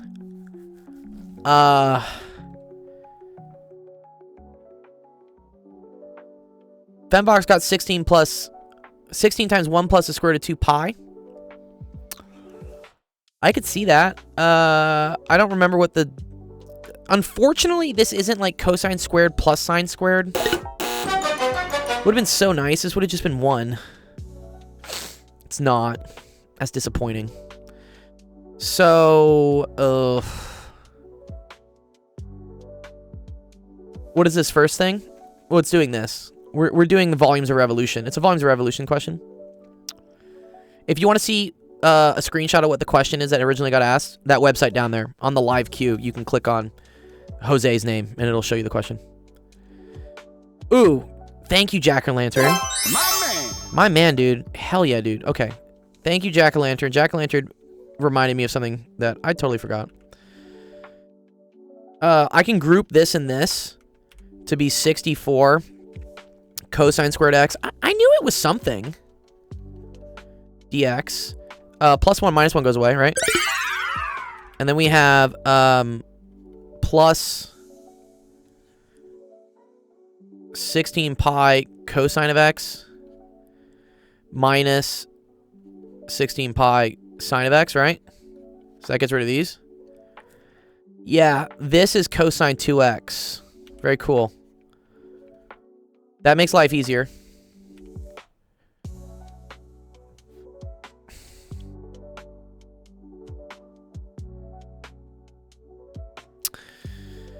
Okay. So we have this. Let's pull the 64 out. And that's going to be cosine of 2x dx plus... I can just do this right off the rip. So integral of cosine is sine. So we're going to have 16 pi times sine of x evaluated from 0 to pi over 4. Integral of sine is negative cosine, so that's going to be negative negative, so that's plus 16 cosine of x from 0 to pi over 4. And then this is a u sub. So the integral of this is going to be 1/2 sine 2x. So 64 pi times 1/2 sine 2x evaluated from 0 to pi over 4. This is going to be... Well, sine of 0 is just 0. So that's going to be 16 pi square root of 2 over 2 plus 16... I forgot there's a pi here as well, sorry. 16 pi square root of 2 over 2 plus 1 plus 16 pi. Right? Because that gives you a square root of 2 over 2, and then it's minus cosine of 0. Cosine of 0 is 1. Oh, so sorry, this is minus then. Sorry. Okay. Sine of 2 times pi over 4, sine of pi over 2, sine of pi over 2 is 1. So 64 pi times 1, sine of 2 times 0 is sine of 0, which is 0. Okay, so then this is plus 32 pi over 2, so that's 16. How do you figure out you can do this? You just try, bro. Right? Just fucking go for it, dog. Okay. I think we're good. So 64 pi minus 16 is going to be 48 pi. And then that's going to be 48 pi plus 16 pi square root of 2. So I can pull it to 16 pi. And then that's 3 plus root 2. Did I screw something up? Might I screw up? What'd you get, Fem? He got 1 plus the square root of 2. Oh, shit. You hate how I draw pi? I'm sorry, dog. How do you draw it? Like this? Is this a better way to draw pi?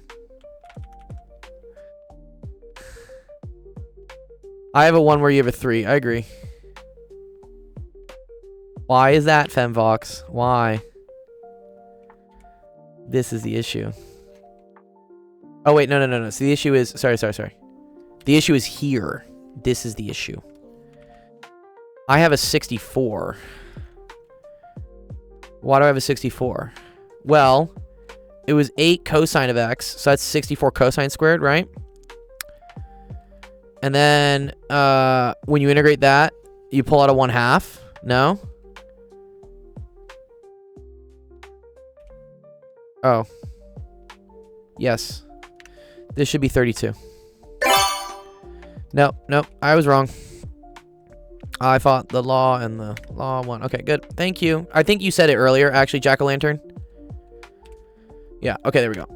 That's correct. Nice. Nice. Looks good.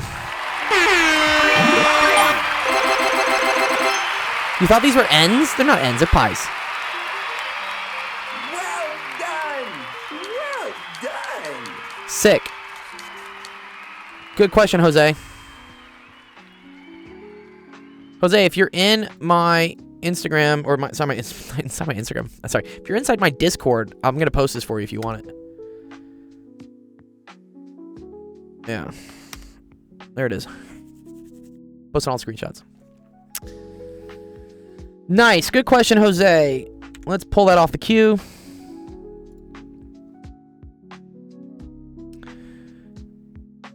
No, not that one. There we go. Okay. So, Nicola's coming back probably in 20-30 minutes. So, we'll get to her. Let me do clickbait. DM Scrader, Noob at Physics, then Henry, then Nicola. Yeah, that's... Let me see. How to join your Discord? So, Discord... So, that website where you went to submit your question. Nice. Welcome, Copter. Yeah, this is the place to be, dude. Don't keep scrolling, dude. You're just gonna see feet pics. It won't make you smart. Disqualified. Come learn calculus with us. Yeah, if you want to join our Discord, please. The website down there, actualdiscord.com/submit. There's a link here for join our Discord. Just click this, and you'll be able to join.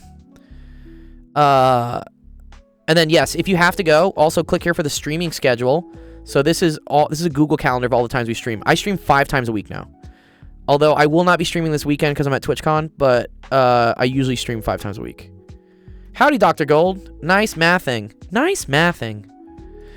Nice on. Okay, let's see what you gave me. DM Scrader, what are you doing? God damn it, DM Scrader. See, this is also the issue I have with allowing anyone to just upload images to my server. It's funny, DM's creator. Okay, but I have to delete that. I'm sorry. Okay. Clickbait.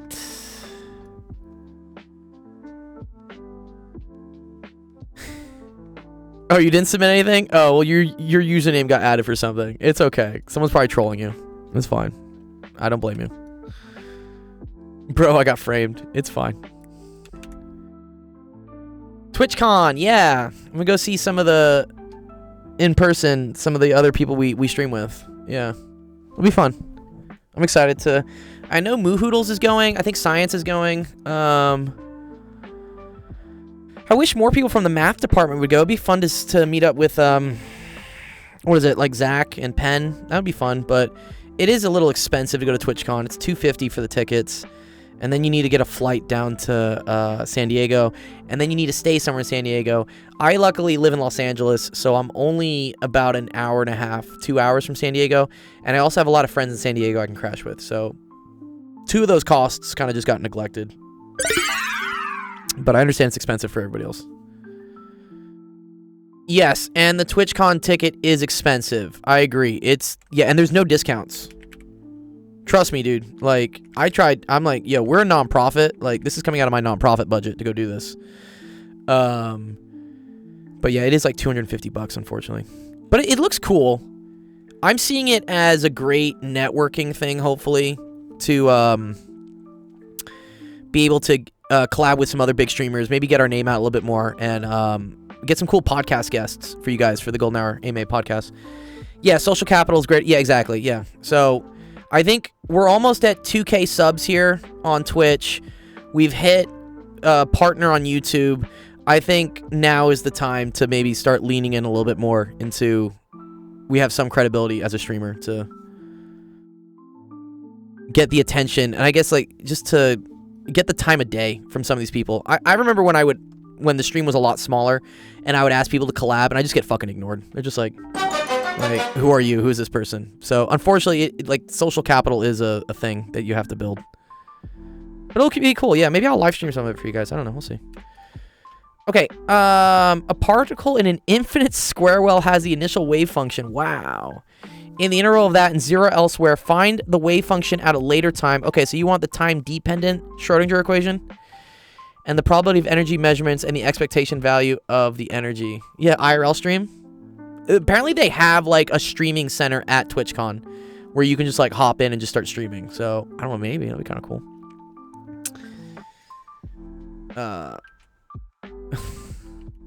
I have no idea how to do this one. I kind of remember. I think I might honestly use ChatGPT to help me with this. I'll explain the steps, but this is quantum mechanics, which I have taken many times when I was in my 20s. I'm now currently in my 30s, so I don't remember all of this, but I can figure it out. What does a square well look like? Can you draw it, or is it... No, it's totally drawable. Yeah, for sure, dude. You want to see what a square well is? Yeah, no, I'll show you.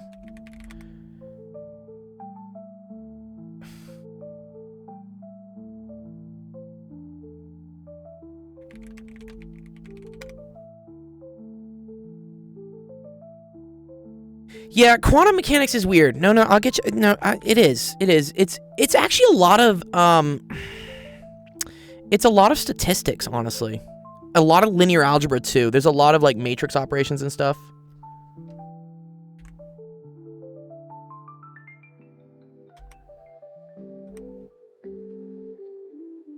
Yes. Yeah, that's it. Yeah, e to the I mega negative. Yeah, that's the time. You just strap a fucking sine wave on it, and now it's time dependent. Anyways, yeah, this is what like a square well is. Oh, I guess hyperphysics has some good explanation. I love hyperphysics. Yeah, here we go. Particle in a finite walled box. Yeah, given a potential well and a particle that has energy less than the height of the well. And when we talk about height, it's not like physical height, it's like energy height. They're talking about like how high of an energy you would need to do in order to escape the trap.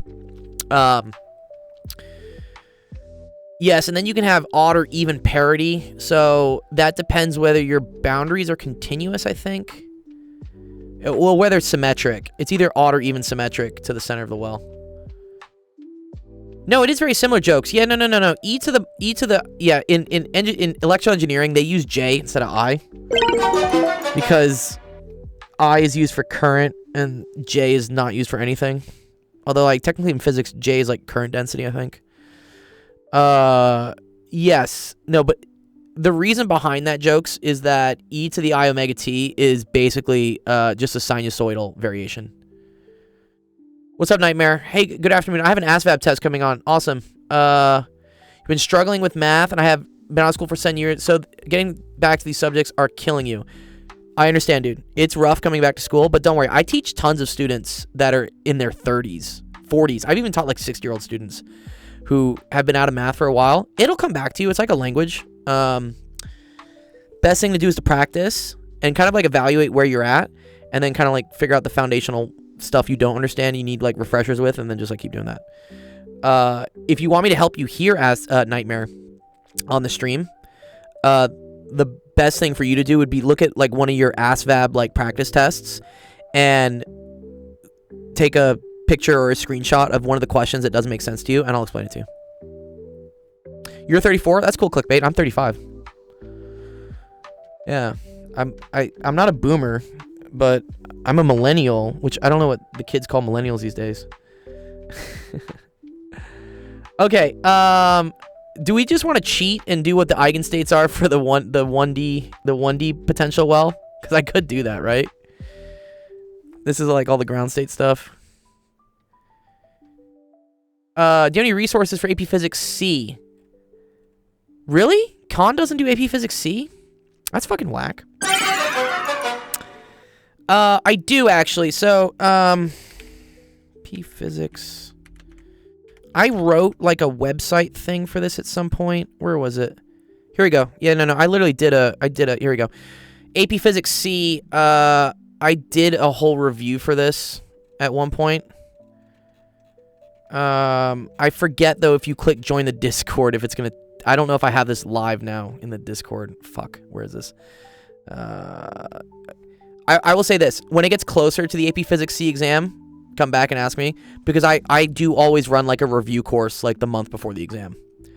And then I do like videos on them too. So I'll do like live stream walkthroughs on the FRQs. So if you want to see my previous ones, I have them on YouTube here. Just type in like AP Physics. There, where is it? Here. Oh, I did AP Physics 1 in 2023. I thought I did AP Physics C. Did I not?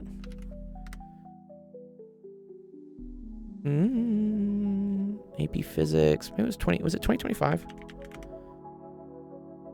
Oh, it's always AP Physics 1. Okay. Yeah, okay, sorry. I've always done AP Physics 1. I can also do AP Physics C. I'll probably do one this year or next year. Still got my slide rule. Nightmare says, I'm 26 and I've taken practice and scored a 40, which is passing score, but my is just fractions and arithmetic. Totally. I understand. Yeah, like just basic figuring out that type of stuff. Here, Nightmare. If you want, I have a whole like remedial math course that I wrote. I'm going to show it to you real quick. It's with a company I work. So here you go. It's called Kudu. I can't even spell 1986. But where was it? It was a part of summer camp is what it was. Yeah. So we had a summer camp in 2025, but I had these chapters here, so core math skills, and I wrote a lot of this. And it goes through, for instance, like how do you convert units? How do you perform calculations using order operations? How do you deal with exponents? How do you deal with radicals, square roots? How do you simplify algebraic stuff? Systems of equations. Yeah. Join our Discord. I'm Dr. Gold. Just at me, and I'll get you access to this course because there's a bunch of practice questions as well. And in addition to learning from like the textbook thing I wrote for it, you can also figure out how much you know by doing practice questions. Yeah, check it out. Yeah, so the website, again, actualdiscord.com/submit, and then if you click on this button here that says join our Discord, just join the Discord and just at me or send me a DM, and I'll point you in the right direction. I should make it easier for people to find that, but yeah, I got you. Okay, okay, so this is an infinite square well that has the initial wave function this. Yeah, it is usually square root of 2 over L something, right? Yeah. So, yeah, let's come up with what the wave function is for a... Let me think. Wave function for 1D infinite square well. Yeah, totally. Just DM me. DM me. I'll do it. Yeah, just DM me. Okay, here it is. Bingo. Love it. Yeah, the summer camp thing. Yeah, totally. Yeah. Yeah, we run it every summer. I do kind of it's a virtual summer camp, so we have like a chess tournament, we have a talent show, we have a bunch of video game tournaments in like Fortnite, Warzone, whatever, Roblox. And then I also do kind of a refresher course in math that students go through. You get points, and then whoever gets the most amount of points has the best chance at winning a big prize. And then this year I gave out a Nintendo Switch 2. Ethan won it. Ethan won the Nintendo Switch. But I'll make that course available like during the year because it's a great refresher. Okay. Yeah. Clickbait says we need to normalize the time dependent function. Okay, well, this is the time independent function, right? This is the... And what we know, in order to normalize, right, is that rho star, or psi star, this has to be equal to 1, right? That's kind of the... that's the requirement, right? And then, sorry. Oh, this is at t equals 0. right? Yeah, I think that's what it is. Okay, cool. So it's always fun because you can also do this in like Bra-Ket notation, right? I think this is like Bra-Ket notation, right? I think this is what it is. You've been using the integration formula. Okay. That's another way to do it. Sure. Okay.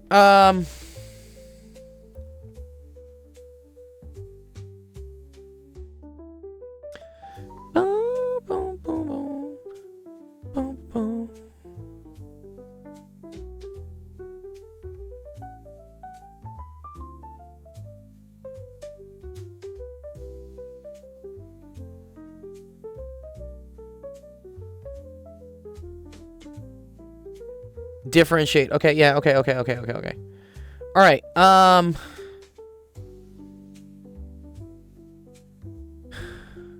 These are the eigenstates, right? I'm pretty sure these are the eigenstates. So these are the different states we can have for it, right? And then these all have coefficients on them. So, let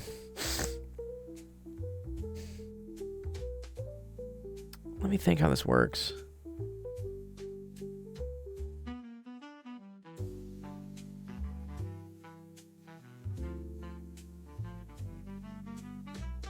Take the function twice and plug it into Schrodinger's.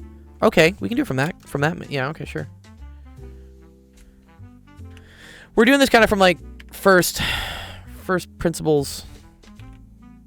This is H psi E psi, right? Yeah, okay, this is what I'm thinking about. Yeah, here we go. Okay. On this stream, we'll watch Dr. Gold struggle with quantum mechanics. Okay. Yeah, H psi equals E psi, right? Where H is negative H bar squared over 2m d squared dx squared. And it's equal to the energy of the eigenvalue states, right? Where I think for the infinite potential well, it's like n squared pi squared H bar squared over 2ml squared, yeah?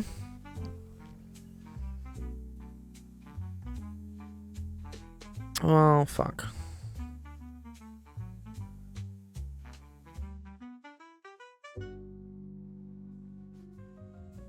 Yeah, something like that, right? Okay. Okay. I know that psi of x0 has to be equal to a bunch of these coefficients, right? From n equals 1 to infinity. I'm going to say like C of n times what the eigenstates are. So this is like psi n, right? This is the entire wave function, and these are like the individual quantized energy states you can have, right? And then in order to figure out the coefficients, what's that? Coefficients.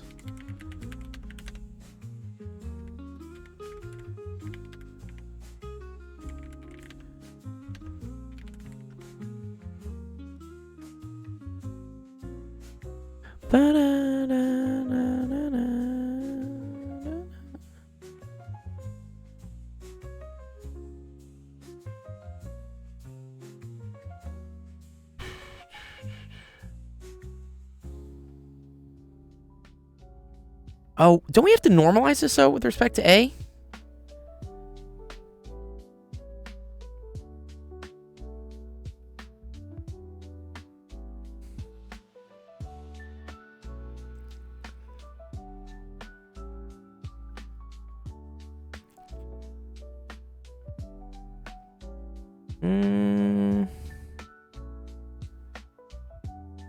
Something like that.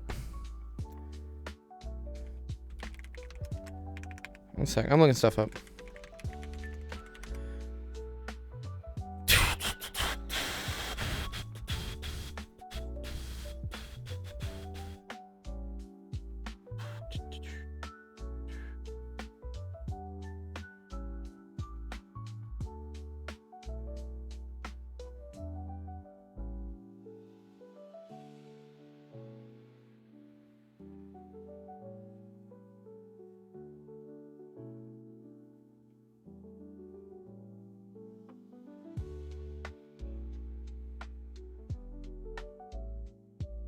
Oh, okay. Yeah, wait, one sec. Let's chill. Let's chill for a second. I think I want to figure out what A is. This is true. Let's do this first. Okay. In order, wave functions kind of match, they pick out what the probability is for a particle to exist in a certain energy state and a certain, which energy state is related to an eigenstate, but the main thing here is that, like, integral of psi star has to be equal to 1. Or I think it's psi star psi. I forget which one it is. I think it's this. Luckily, this doesn't have any complex components on it, right? And where Bra-Ket notation here means the integral from 0 to infinity, which in this case is 0 to L, because the wave function is only defined for 0 to L. It's 0. It's 0 anywhere else. And so this is going to be A squared.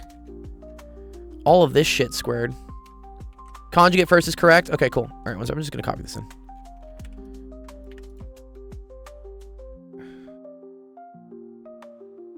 Come on, we're having so much trouble. There we go. So it's this squared dx, right? Uh-huh. And this all has to be equal to 1, yeah? Let's maybe... I maybe see a u sub situation here, right? Because I see the same thing. So let me say, let u equal to x over L. So then du is equal to 1 over L dx. I can definitely do derivatives. I mean, I'm doing integrals right here, dog. So a squared, 0 to L, and then this is going to be u to the third minus 3/2 u squared plus 1/2 u, all squared,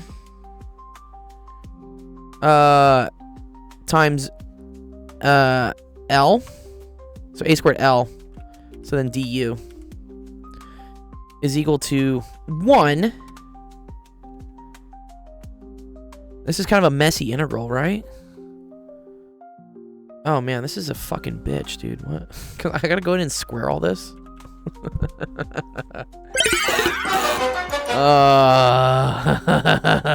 Fine. A squared L, okay. What is this? Integral from 0 to L. This is gonna be, u to the 6th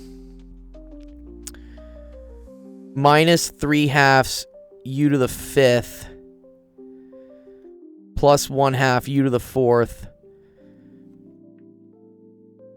minus 3/2 u to the 5th plus 9/4 u to the 4th minus 3/4 u cubed plus 1/2 u to the 4th minus 3/4 u to the 3rd plus 1/4 u squared. Dude, bro, this sucks, dude. What? And then I gotta do this all with L's? The last problem ended up with 9 separate trig functions to integrate over. It was a nightmare. This just sucks, dude. What? Alright, fuck this. I'm gonna... Well, because I don't want to calculate all these fractions. They're kind of a mess. Well, I guess it goes from 0 to L. So it's not the worst thing in the world. Because all the zeros are going to go away, right? Okay, so... What's that? L to the 6th? Oh, wait, whoa. But my bounds have changed. Sorry. If I go from 0 to L, now U goes from 0 to 1. Ah. That's actually kind of nice. Yeah, or that U sub is nice. Okay. So 1 minus 3/2 plus 1/2 minus 3/2 plus 9/4 minus 3/4 plus 1/2 minus 3/4 plus 1/4.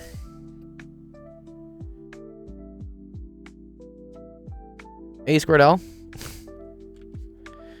is equal to 1.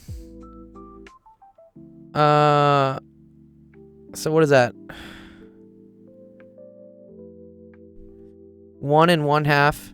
Well, I'm doing quantum mechanics, and I'm getting hurt. 1 and 1/2 is 3/2 minus 3/2 is 0. Minus 3/2 Wait.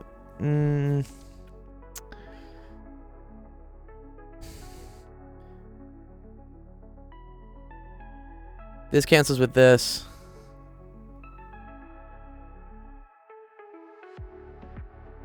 One over 4 2u minus u minus 1. Wait, where'd you get that from, Jack? Wait, what? Excuse me? Oh, sorry. I didn't even do the integral yet. Bro, that's just the foiling. I just foiled. I didn't even do the integral yet.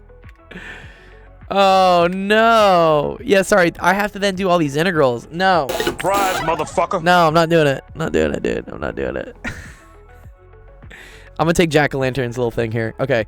He said this factors to... Okay, great. I'm going to trust you because, like, fuck this, dude. I'm not doing this.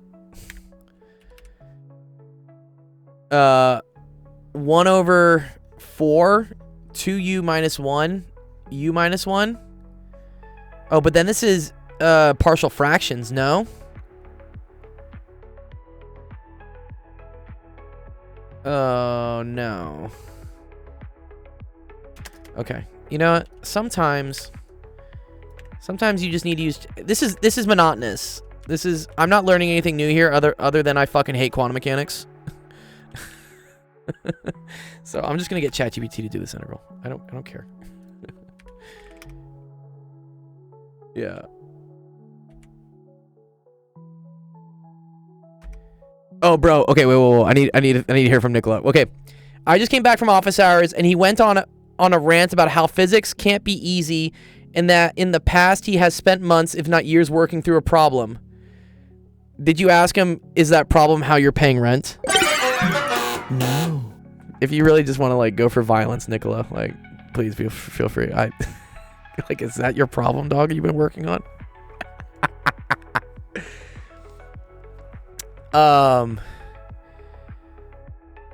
Also, Nicola, you are in Physics 5C, which is not for physics majors. It's for life science majors.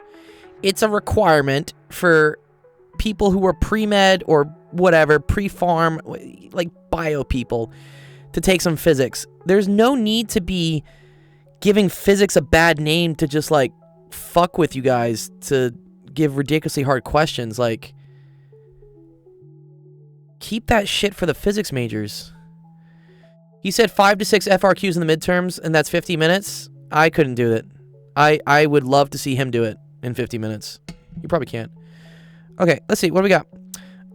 Okay, so this was the integral.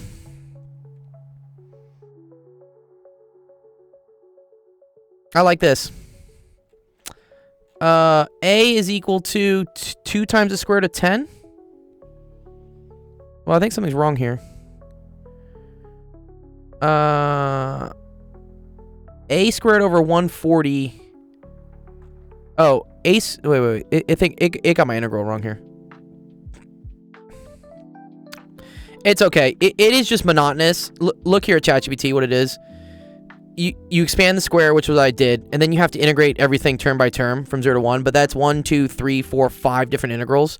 And then you have to add them up and get common factors. So I'm just going to say it's 1 over 840. That sounds great. Yeah, this whole thing is 1 over 840. Okay, awesome, cool. Work smarter, not harder. Okay, so a squared L times 1 over 8, times 840 is equal to 1. Okay, so a squared is equal to 1 over L, 1 over 840, which, yeah, sure, this is 4 and 2, 10. So you can pull out a 2. So a is equal to the square root of 1 over 2L square root of 210. I think, did I do that right? A squared L.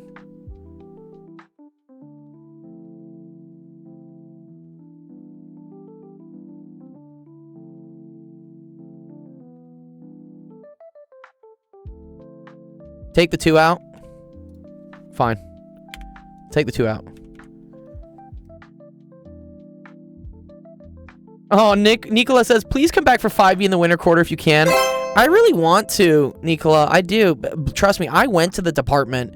You guys wrote me the best reviews. I really appreciate it. Like, that really helped my case when I went to them. I was like, look at these reviews. Like, I think I do a pretty good job teaching here. It's just, it's unfortunate because the department can't really do much because their hands are tied, and also I just get this feeling that they don't want to do much because they're professors. The people who are like the department chair, the people who are in charge are basically middle management, and you have these career fucking institutional admin people above them who their whole job is just to like make things difficult with like finances and stuff. And so they tell these professors who are in charge of the teaching and the hiring that like, hey, this is the budget, you got to deal with it. And unfortunately, the department is a bunch of physics professors who are not experienced in the way of corporate admin mumbo jumbo. So they just accept it. And they're just like, okay, cool, I guess that's what we have to do. And then you the students, get kind of screwed. So I'm sorry. It's frustrating. Trust me, it's frustrating. It's incredibly frustrating.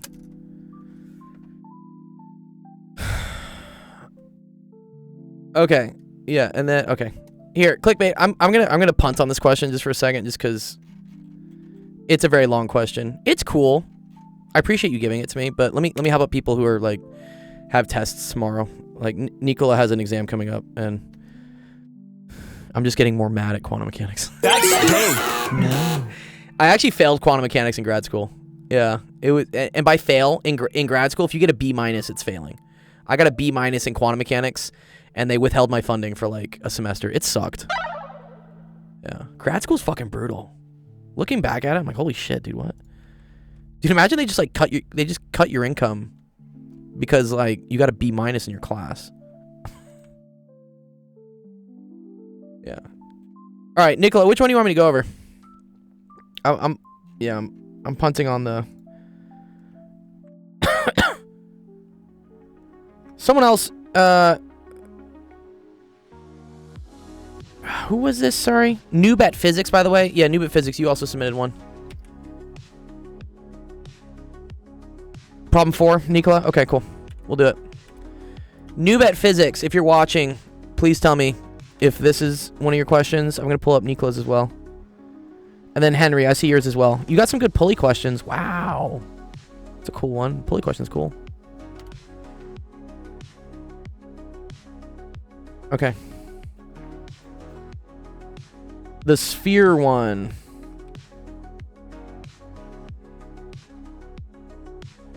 Okay. Is that this one?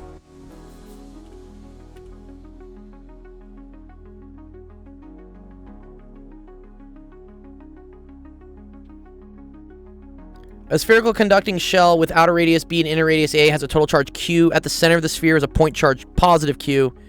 Find the electric field as a function of distance from the center where R is greater than B. Okay. That's not too bad. This is actually a gimme question. Where this gets harder is when R is less than B. So, Nicola, whenever you're outside, this is right, the Gaussian surface. I don't give a fuck what the shape of the charge is on the inside. I just care about, is it spherically symmetric, and what's the total charge? Yeah, this problem is like 2 seconds. It gets more difficult if you want me to figure out the electric field here. I agree with that, but for outside, this is cake. So, integral of E dot dA is equal to Q enclosed over epsilon naught. Exactly, Chris. So this is E times 4 pi r squared. The enclosed charge is positive little q and big Q. So it's just little q plus big Q all over epsilon naught. So then E is equal to 1 over 4 pi epsilon naught little q plus big Q all over r squared. I will do it. Yeah, that's the harder question. So this is K little q plus big Q all over r squared. And you're done. This is cake. Let's make it harder. All right. Yeah, let's go. And then also, Nicola, just while I'm on that topic, if you were finding the electric field inside here, then it's just K little q over r squared, okay? Because now you're only enclosing the little q. Also, like, this is drawn, like, terribly, bro. Like, where's the center of this chart? This is, like, not center. God damn it. I get mad for you. I get mad that some people get hired to teach and are absolutely terrible. And UCLA is supposed to be, it was last year, the #1 public college in the United States. I think it's #2 now. But this is, like, not representative of the #2 public university in the U.S. This is garbage. This is trash. Now it's Berkeley. Yeah, it almost always is Berkeley. But for whatever reason, it wasn't, like, a year ago, and UCLA just went all out and bought all these banners, all these billboards. You want to know where my teaching salary went? It went to all this fucking promo bullshit of, like, we're #1. It's like, okay, how about you spend some money on the teachers? You left and it became #2. Oh no. Oh no. That's so right. No. Nicola, wow, I left, it became #2. No. I love that. No. Okay. Alright. Same thing. So E times 4 pi r squared. Sorry, this music's a little loud. Let me turn this music down. Bothering me. There we go. Much better. Okay. E times 4 pi r squared is equal to Q enclosed over epsilon naught. So we got to deal with what Q is being enclosed here. Okay. So you definitely have the positive Q being enclosed. Okay. So Q enclosed definitely equals little q at least. And then it's plus, I'm going to say, like, the percentage of big Q. So big Q is like this whole thing, right? This whole donut. Thanks, brother. Appreciate you liking the content. But I want to know the percentage of big Q which is being enclosed as my, like, radius gets bigger and smaller, right? And it should be symmetrically going in and out. All right. So the way to do that, this percentage of big Q, this is always a volume thing when it is, okay? So this is proportional to the volume enclosed divided by the total volume. Or, see, volume and vol enclosed over vol total. Okay. So now let's figure out what the total volume is for two concentric spheres. All right? So V total is going to equal to 4/3 pi big R cubed, right? Minus, and big R in this case, sorry, is, this is B. And then this is A, right? So it's 4/3 pi B cubed minus 4/3 pi A cubed. You see how that's the total volume? Because what you're doing is you're taking this minus this, and then that's giving you this. Right? That's how you find, like, the donut part of the volume.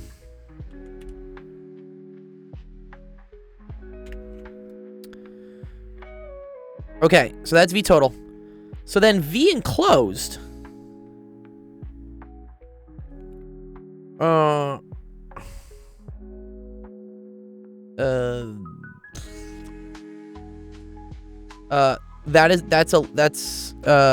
That's 11, Aylin, I think.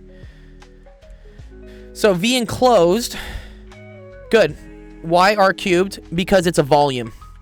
So volume of a sphere is equal to 4/3 pi R cubed. So maybe let me show it this way. Is this Maxwell? No, this is Gauss's law.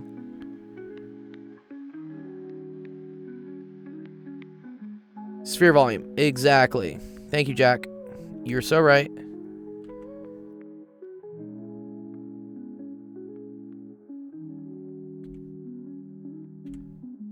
And draw some pictures. We love pictures, right? Pictures are fucking great.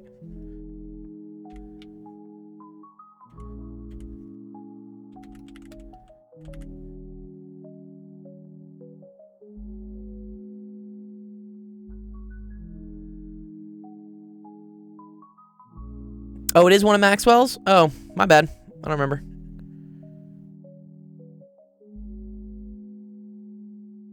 Okay, and that's what this is. Okay.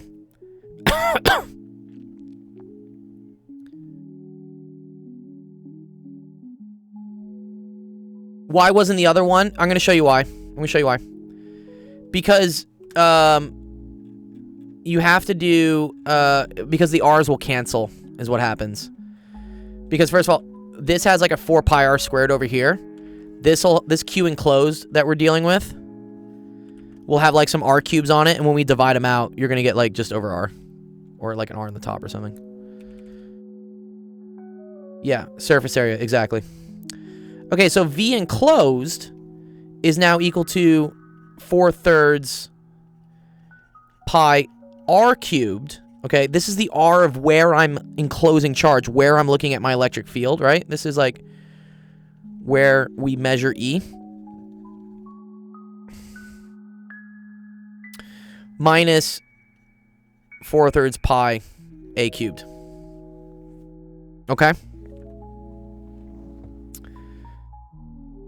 That's the proportion. So this is the total volume in like the shell. Right, you kind of think of it like this.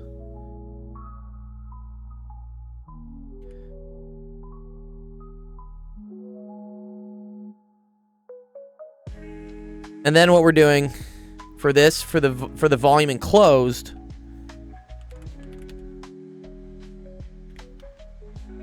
we're looking at like a smaller amount of it.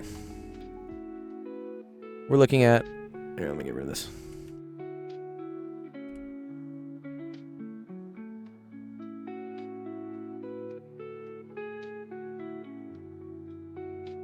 Does that make sense so far, Nicola? I know there's a lot going on here. Cool. Okay, cool. All right. So, percentage of volume is equal to V enclosed over V total.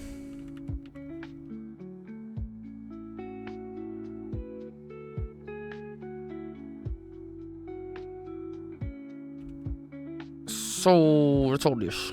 Oh, sorry.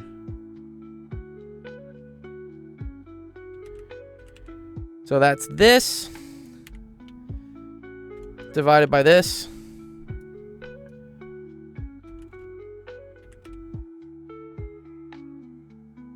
So the cool thing is, you can actually just pull all the 4/3 out, right?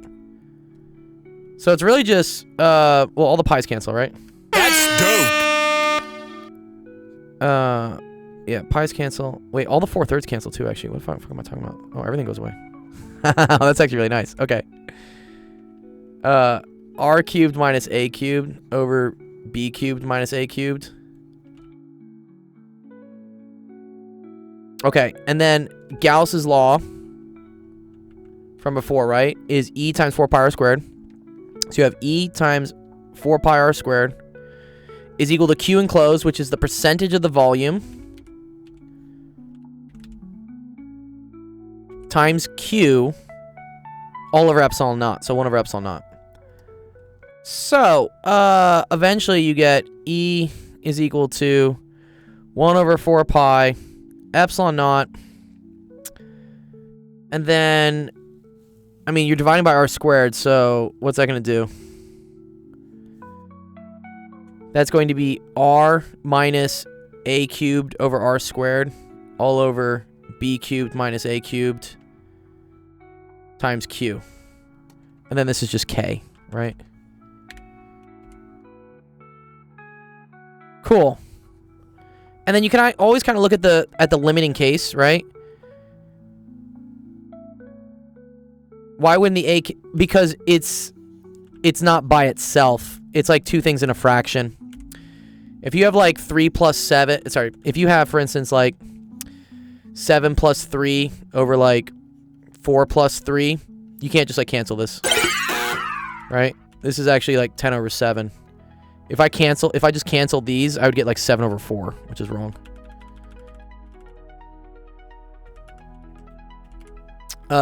The A would need to be present in every single thing. Whenever your denominator has weird shit like this, yeah, you can't really mess with it. Why not, Jack? Yeah. Okay, I think I'm right here, right? Yes, we assume also, yes. Well, I assume this is a vacuum. Yeah. And then the key thing you want to see is, like, does it reduce down to what you wanted when R is equal to B? Right? So when R is equal to B... Okay, so when R is equal to B, you get B to the third minus A to the third of B to the third minus A to the third, right? This all goes to 1. And then you're left with the exact same thing you had. Oh, sorry. And then this is... Oh, sorry. It's plus Q over... Sorry. I forgot. We're also enclosing... There's a charge Q in the center, Nicola. So this was just for the charge due to, like, the donut-y part of it. And then you have Q... You have KQ over R squared. Because this technically needs to do plus Q over epsilon naught. You have to divide it by both things. Yeah. Kind of a bitch. Yeah. Pretty sure it's right, though. Okay. Yes, we assume... Yes. We assume that the charges... Well, in this case, they would have to stay, right? If you have a positive charge in here, and you have a positive charge on the surrounding ring, like, this charge isn't going anywhere. It acts like a spring, right? It keeps it in the center. They're both positive charges. They're both positive charges. Well, actually, we don't know what the charge is on Q. But regardless, it's spherically symmetric, jokes. So if something's in the center here, the Coulomb force between this and the outside disk will always keep it in the center.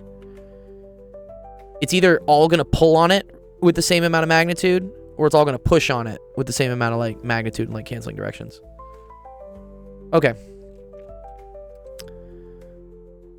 Right. Okay, so that is... Yeah, right? Yeah, symmetry is beautiful sometimes. Okay, Nicola, that's 4. This, I hope, was just kind of easy.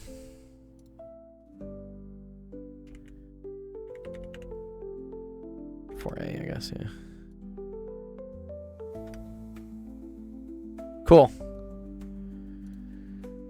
Nice. Let's see, what question was that we just did?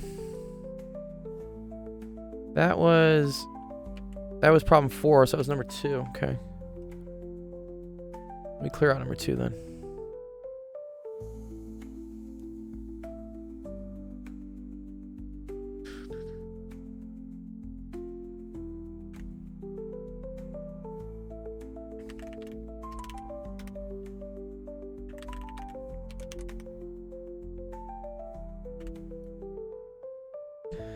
Okay, bum. Nice. Okay. Where is noob at physics? And then Henry, and then I'll do another one of clickbaits. I'll try more quantum mechanics. Not this. That was my kudu course. Nope. I'm just going through all my tabs. Bun cakes. I did send it. So, Nicola, you want to just join my Discord so it's easy? It's easier. Do you have Discord, Nicola? It's just easy for me to just like keep dumping things in a channel. There's a thread. Yeah, there's like an office hours thread. I don't think I did all of number 1, by the way. Sorry, I just did number 1. I only did part A. There's a little bit more to it.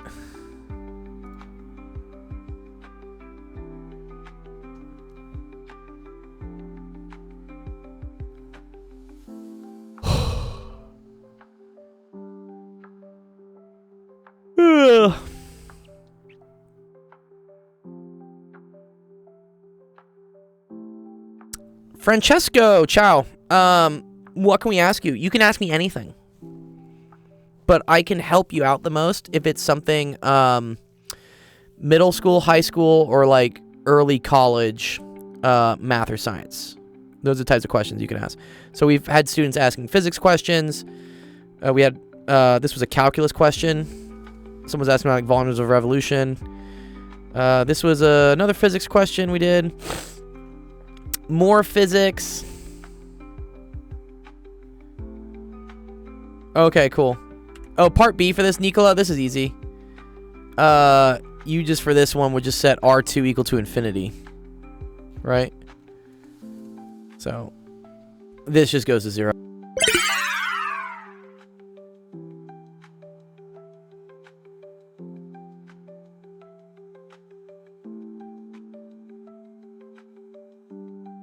One sec, my mic went out. But yeah, so for part B on this one, if R2 goes to infinity, 1 over infinity is 0, and so then it's just, you just ignore this term. And then what was the other question here? It says, if instead of moving was an electron with the same initial conditions, describe qualitatively the subsequent motion, will it escape or be bound? Who? So if it was an electron, now it gains potential as it goes away. So you end up flipping the sign of this. This becomes 1 over R2 minus R1. And then what you have to see is whether that ends up making this whole radical negative. If it breaks the radical. If it breaks the radical, then you don't have enough energy to escape. Yeah. Yeah.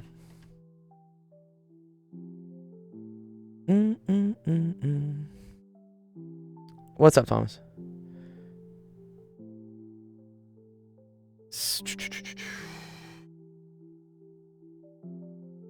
Okay.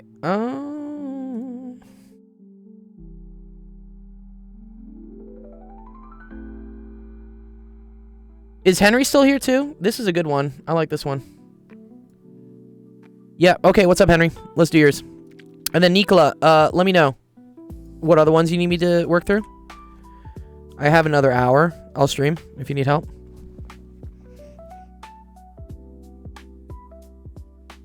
Or if you need help with like getting on the Discord and joining that and where the stuff is, please let me know. I'll help you out with it. Okay, starting from rest, the cable can be wound onto the drum of a rotor at a rate of 3 t squared meter per second, where t is in seconds. Determine the time needed to lift the load 7 meters. Ooh. Okay.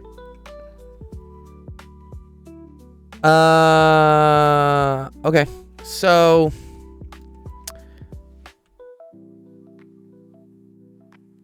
I don't think this matters. I mean, what these pulleys do is they enable this rope here to pull a very heavy thing. So you can pull really heavy things if you nest all these pulleys on top of each other. The only difference is it then takes a lot more rope to do it. But I think what's conserved here is always the energy, right? So work is equal to force times distance. So, and then work has to be equal to the change in energy to bring this thing up, for instance. So if you can exert a larger force on this because you're using a pulley system, you end up needing, I thought you need more distance. Sorry, if the force required to lift this thing is a lot lower because you have a pulley system, the distance that the pulleys need to turn becomes a lot more. Yeah. Taco Cat says, Gold, do you still have childhood friends or friends from high school? Bro, I have friends from elementary school. Yeah, no, I seriously, I do. Yeah. One sec, I got a picture. I'll just show it just for, yeah. Friendships can last very long times. They're really cool if they do. Oh,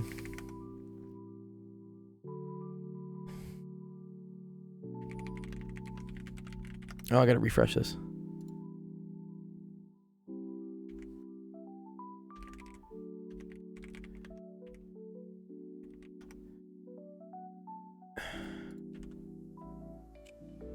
One sec. MG minus C equals MF for the first mass, yeah, and then but it's gonna get more and more complicated, right?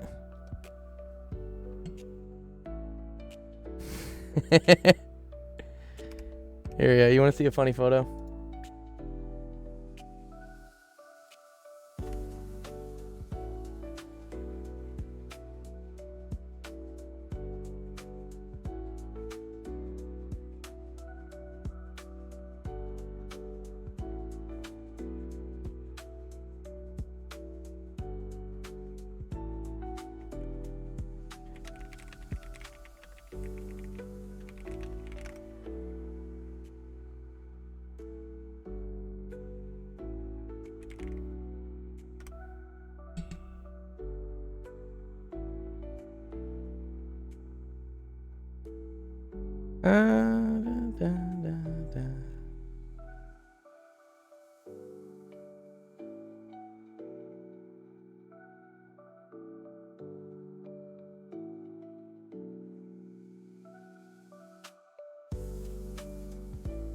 Yes. Yeah, let's do that. One second, let me get that up. Here, Taco Cat, I'm gonna show this to you just for like kind of funsies.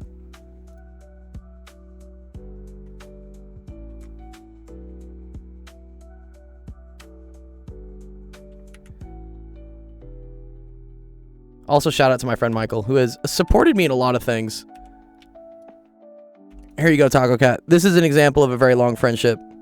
This is me and my friend Michael when I think I gotta be like 12 years old here. Maybe 13. And then this is me and him this year when I'm 35. So that's 22 years of knowing each other. We still keep in touch. Okay, let's do this one though.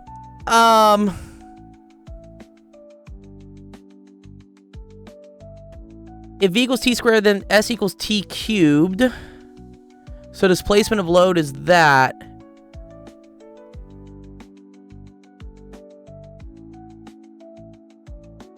I hope to have a long friendship. Yeah, you will, man. The real ones stick around, dude. I think it's FVDT. Yes.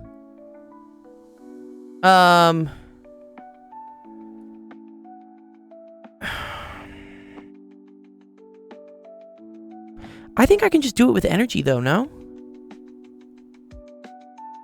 So, yeah, okay, so force times velocity, right? That's equal to power. So let's see how that works, right? Because integral of f dx is equal to energy. And if I do ddt of both sides, that's integral of force times volume is equal to power. Can you use it? Can you do it using the rope length equation and the difference? Yeah. See, I want to use I want to use energy because this is just I think it's easier with energy. But we can. Okay. Also, energy times time is power. Yes. Okay, he wants to use the rope length equation. What? Sorry, what's the rope length equation? Sorry, what?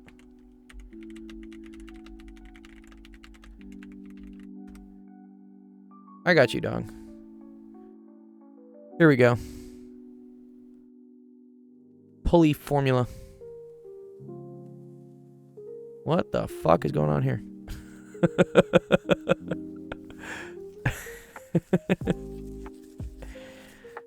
Oh man, what the fuck is this question? What? Morin calls it conservation of string. I love that, conservation of string.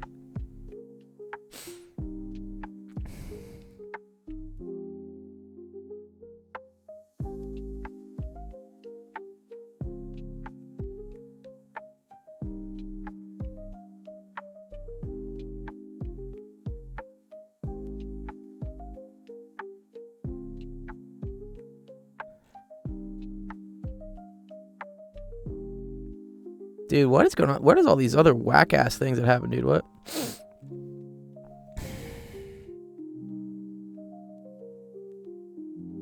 Is it this? Is this the equation they want you to use?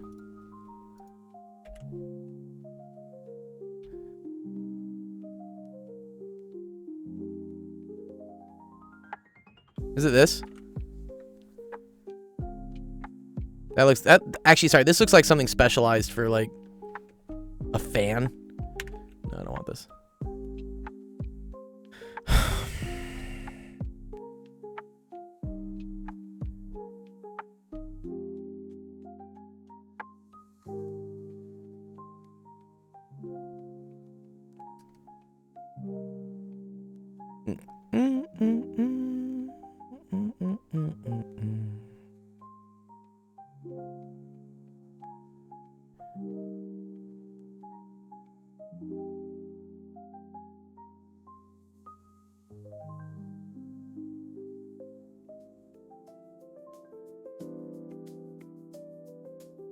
Maybe, can we do this? Can I do it as, in terms of velocities?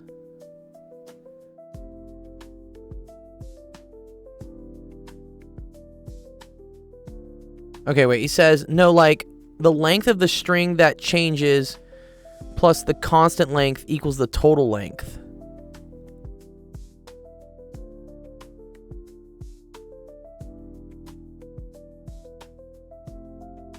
You derive the equation into velocity and the constant is 0. Okay.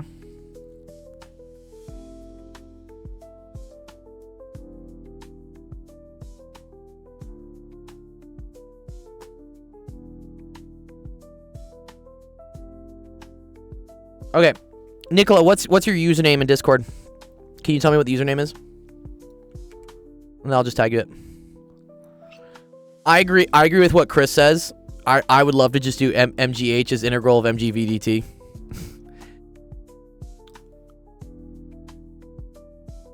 Yeah, I don't know what all the pulleys are.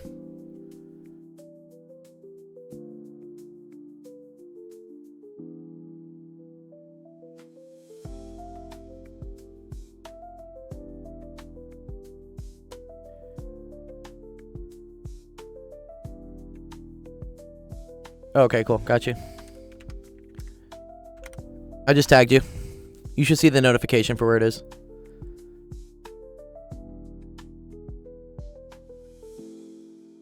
DLDT is equal to omega. Well, they already told me. The cable. They already told me what that is. They said VA is 3t squared. I agree. Okay, so let's think.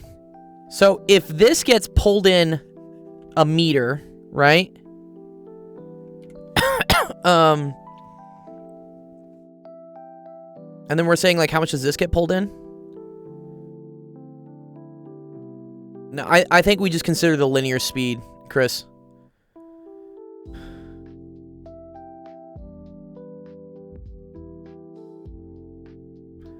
Okay. If I pull this a meter, then this must total come up a meter. So this must come up half a meter, and this must come up half a meter, right? Right? Okay, cool. Okay, and so if this comes up if this comes up half a meter, then the whole thing should come up of a quarter. Okay, let's write it this way. I like Femvox, thank you so much. I just needed the math. dAdt is equal to 2 dddt, which is equal to 4 dcdt, right? So it's a factor of 8. 8 dBdt. Okay, I like that. Awesome, cool. All right. dAdt is equal to 3t squared, right? So 3t squared is equal to 8 dBdt. Do we understand that, right? So every time you go to another pulley, it's another factor of 2. Okay. And then you just integrate this, no? Right? So then 3t squared over 8 dt is equal to dB. And then I'm integrating dB from 0 to 7, right? And then I'm integrating this from 0 to, like, t final. So then that's t cubed over 8, 0 to t final. And then this is equal to 7. I guess there's technically a plus c or something, right? Oh, no, they're definite integrals. Okay. So t cubed is equal to 56. What's the cube root of 56? I don't know. I don't think it's anything nice.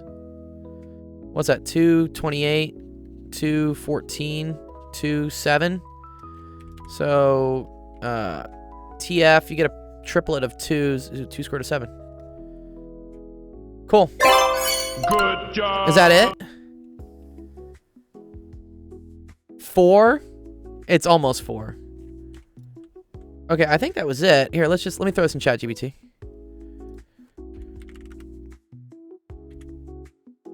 No, not this one.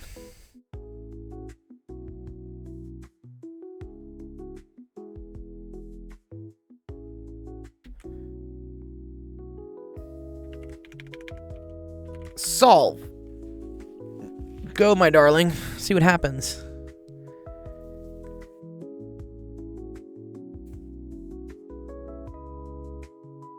Bum, bum, bum, bum.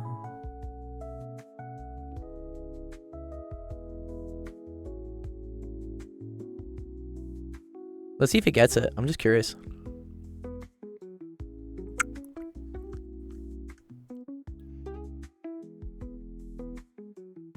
I keep on getting recommended this. I guess this is the powers that be making me stop procrastinating my physics. W algorithm. Okay. I want this to solve. Come on, ChatGPT. What do we pay you for? You should be able to see it. You should be able to get this. This is an easy question. Okay.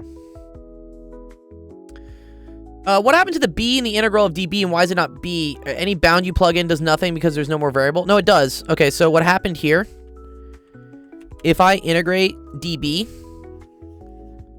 that just becomes b evaluated from 0 to 7. And so that just becomes 7 minus 0. There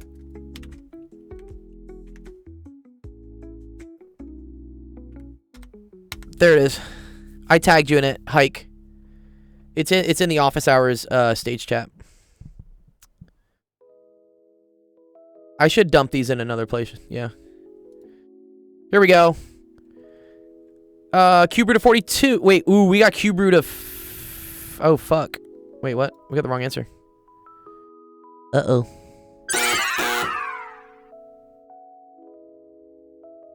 It says 6 rope segments?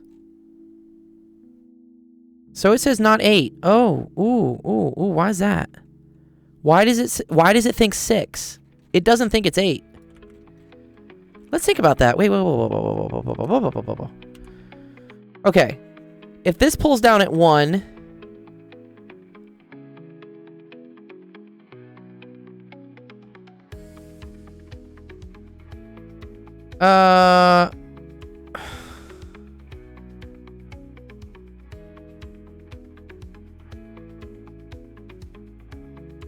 Wait, this one doesn't move though, fam, right? Ask if 8 can be correct instead of 6. Okay.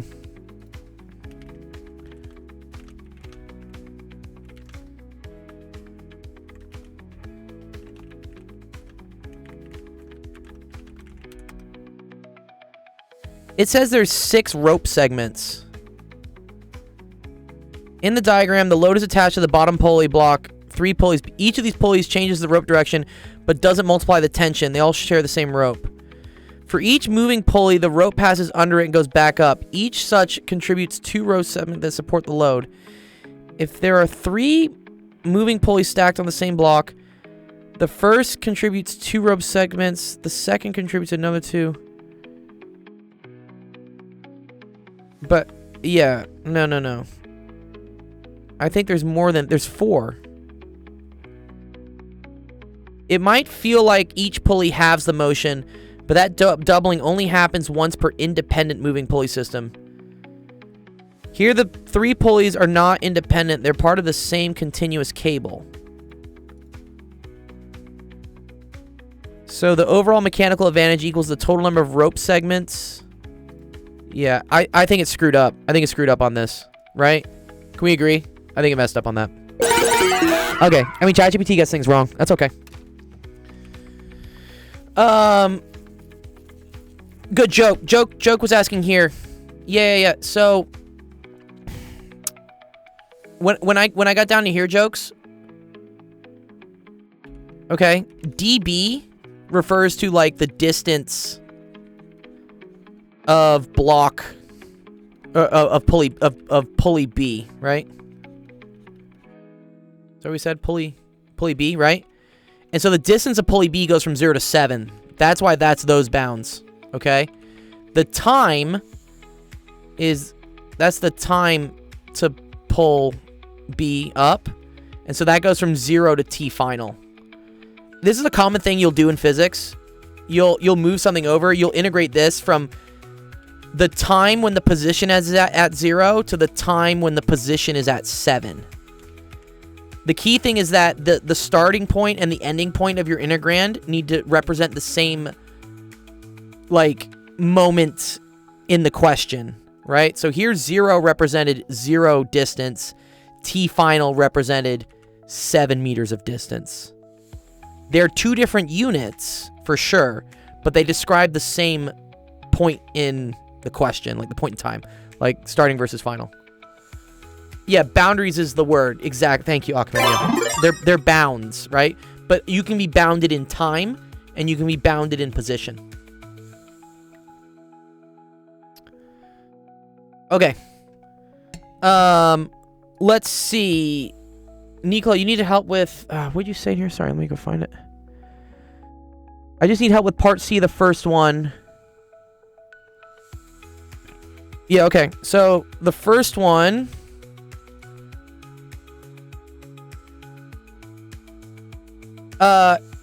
why is the first because it's dB. No. The right hand is integrated with respect to dB. So the key thing here is that this is dB dt. So dt goes over here. So this integrand deals with time. This is still dB, so this integral is with respect to the position. You can split integrand. You can split derivatives into 2 separate integrals on each side.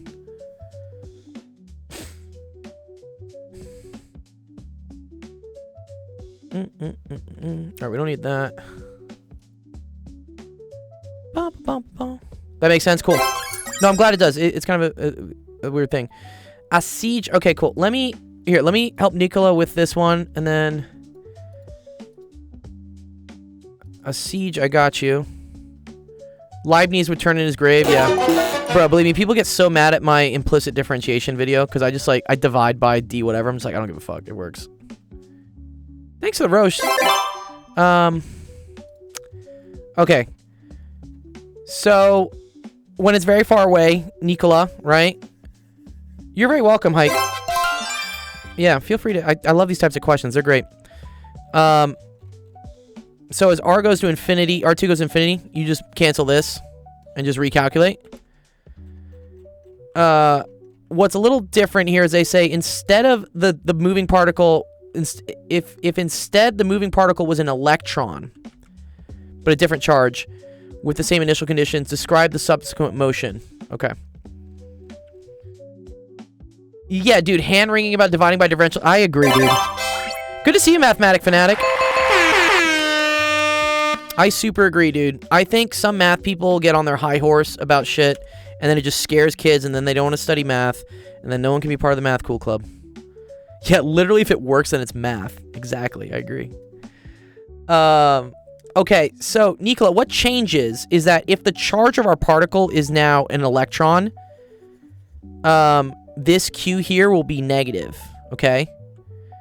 And if this is negative, then the order of these things switch. So, if you have, like, negative A minus B, Nicola, this is the same thing as B minus A. So, what I'm going to do is I'm going to take my original question here. So, this is for part C. And, this will now be a negative, so I'm just going to switch the orders of these. So this is just going to be R2 minus R1. Okay. And then our job is to see if this thing is still like a good square root. Like if it's not imaginary. So I think I still have this saved in my calculator somewhere. Where did we do it? Okay, it was this one. So we did this, 90 to the 12. And then we did plus all this hot garbage. Okay. But I need to switch the orders of these.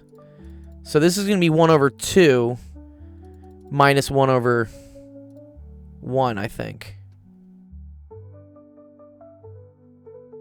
Oh, fuck, nope.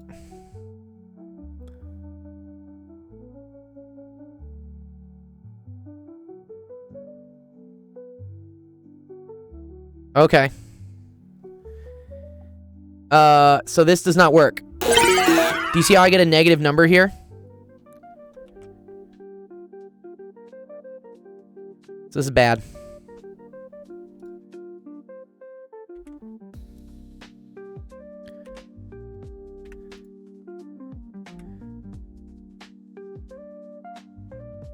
So all of this, Nicola, is now negative. And so this is a problem. Because the square root of a negative number, not a really good thing, right? So, this means it does not escape. It would need to have imaginary velocity to, like, run away. It just doesn't work. Yeah. Mathematic Fanatic says, why do you use the TI emulator instead of Desmos? Good question. The reason why I do that is because students a lot of times are allowed to use a TI-84 in their class, like on their tests, or they're allowed to use it on the SAT or like whatever. So I think it's really important to show students like what buttons to press to do things on the TI-84. So that's why I have the emulator. Because I remember at least when I was in high school, middle school, the teacher had like some cool little thing that went on the overhead projector and you could see like what was happening on the calculator. I don't know if they do that anymore. But yeah, Desmos is allowed now on the SAT, which is cool. So I agree there is now some use to showing people how to do things on Desmos. But for the most part, I still live in the land of you get a TI-84 on your test. And I love being able to show students, for instance, like, you know, how do I get to like matrices and stuff? How do I do RREF on a matrix? Like all this stuff is very cool. Or like how do I graph? How do I intersect? How do I do plots? There's so much cool stuff you can do with the TI-84, but I don't think it's really ever taught to students. So that's why I'm a big fanatic of it. Yeah. Make, you are correct that the negative square root is I. The issue is that in physics, when talking about the velocity of something, I don't want the velocity to be imaginary. What do I think about Desmos on the SAT? No, you're okay. I I think it's I think maybe it's cheating. I mean, I think Desmos is really cool. I think it is very good to test people on like how to use tools. But I think Desmos is like a little bit too overpowered, I guess. At least for myself, for teaching students to do well in the SAT, it completely upended the way I teach. Because now instead of showing like the cool math tricks to do stuff, you can brute force a lot of the questions just with Desmos. And I don't know, that kind of takes the... I mean, there's a skill to brute forcing, don't get me wrong, but... Yeah. Plus, it is gold optitution. Yeah. This is undergraduate physics is what this is. Yeah, undergraduate physics. Okay, so, Nicola, if you're still watching, please let me know if that makes sense.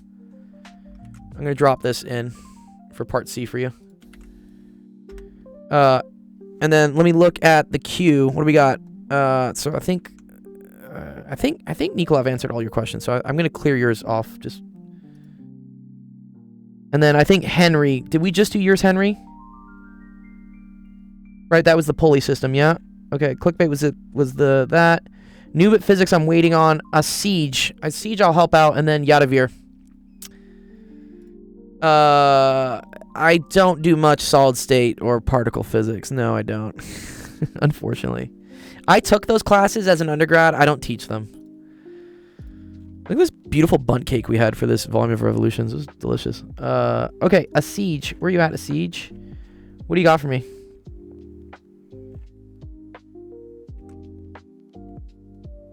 This is cool, but like, what's the question? Maybe a siege?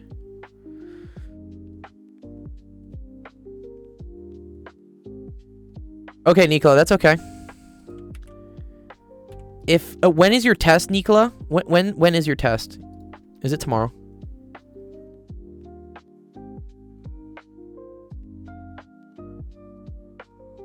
I 100% agree. Mathematic fanatic, yeah, it does make sense to use computer tools. Okay, so we still have tomorrow, right, Nicola? I mean, I will try to get to your last one. I just might run out of time because I have to teach in 28 minutes. But I can definitely do it tomorrow. So you can come back tomorrow. Awesome, cool. No more quantum. I'll keep it easy. I mean, I like... No. It's okay, clickbait. I like that quantum. It's just, maybe when I'm not, like, so slammed with other students that have tests that are coming up soon. But please ask them. Like, it's... don't ever feel restricted about asking things. Because I enjoy the challenges. Holloman says, do you have any advice for applying to a PhD programs in physics? Yes. The number one way I got into my physics PhD program is because I had research experience as an undergraduate. So I will say, if you want to do your PhD in physics, go get some research experience as soon as you can. I did it my first year of undergrad.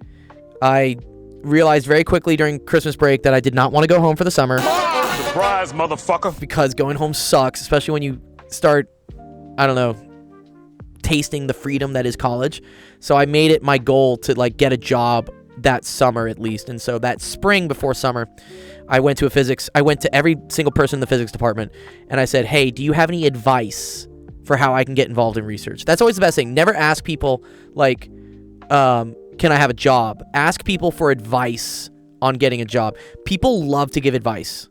They just love to feel relevant. They love to feel like I'm helping you. If you say, I need something from you, like I want a job, they won't give it to you.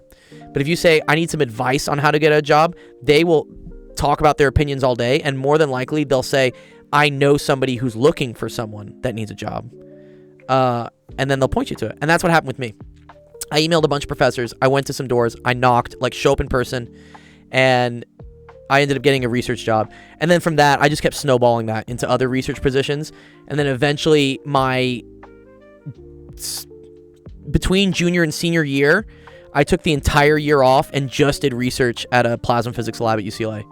Because I had enough AP credits. I could have graduated in 3 years, but never shortchanged college. It's awesome. So I wanted to be in college for 4 years. So I took one of those years as kind of like a gap to just do research. And then that really helped me get into the PhD program there. Because they knew I could already do research. And that's what a PhD is. They don't really give a shit like what your grades are. I mean, they do to an extent. They have to because there's like minimum requirements. But the end product of a PhD is not, did you get an A on this test? It's, did you discover something new? Could you do research? And were you able to write it up and communicate it? And those are things that do correlate with great grades, great SAT scores, great whatever the fuck.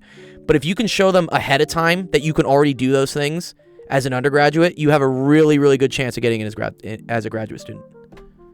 So, yeah. Programming language, I used IDL. All my data analysis was in IDL, which is now antiquated because everyone's using Python. So if you want to do data analysis as a PhD, these days it's all Python.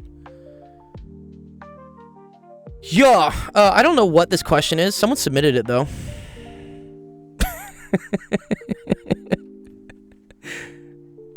Producers, primary consumers, secondary consumers, tertiary. Yeah, I don't know what all this stuff is. Okay, cool. Sometimes people submit questions to me and I don't know if they're actually questions, but it's okay.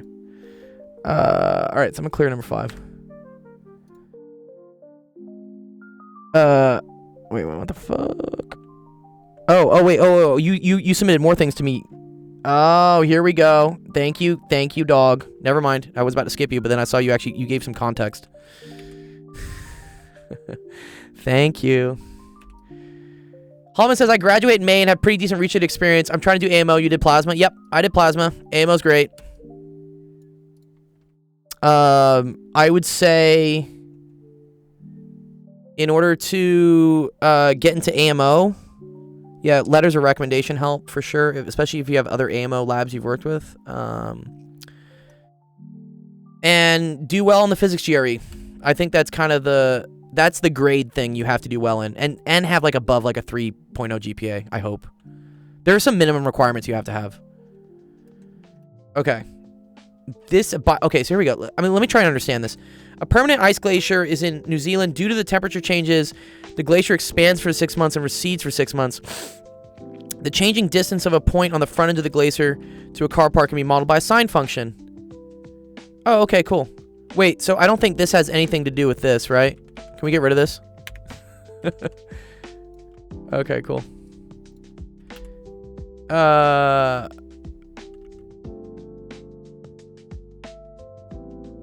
Yeah, exactly. Okay. Cool. It's per month, right? So I think we're gonna use T's and months. Right? It expands for 6 months and it recedes for 6 months. Sure, okay, so. And they said a sine function. I agree with that. So expanding for 6 months would be the first half, right? So this would be 6 months. And then it recedes for 6 months. Oh, wait, but then it expands again, right? Wait.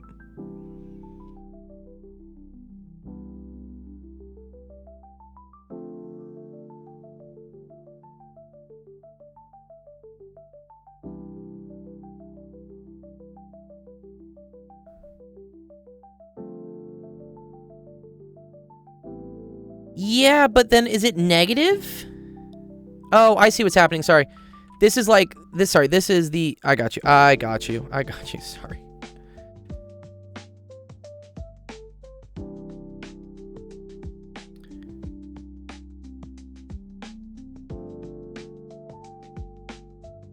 Differentiate twice. Yeah, but wait a minute.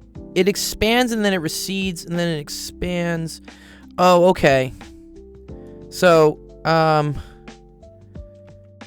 I see.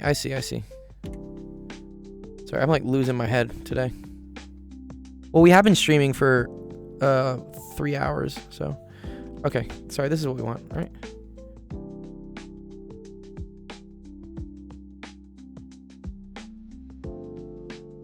Right? Okay. So from here to here, this is 6 months, right?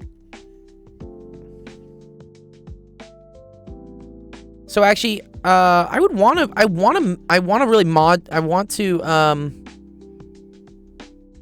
model this maybe as like a negative cosine function, right? Does that sound better to us? Can I do it as a cosine function? It just said any sort of sinusoidal, right? Well, they really want a sine function. Oh, fine.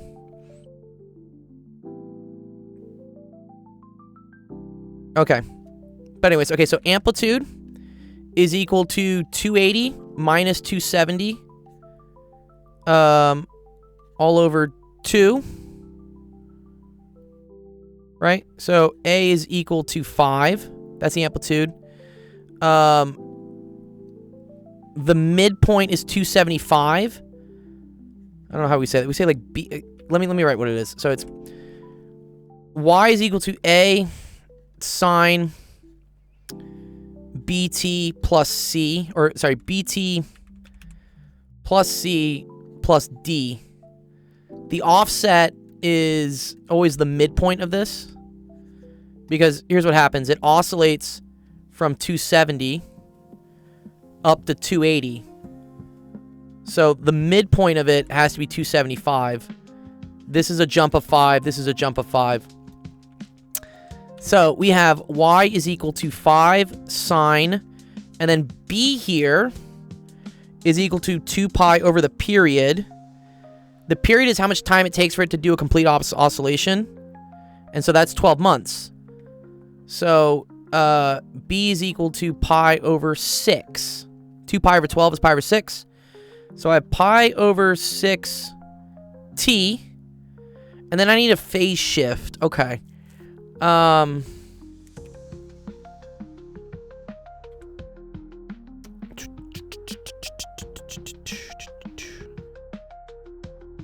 So it starts at 0 here. So wait, this is 6 months, right? So then this is 9 months.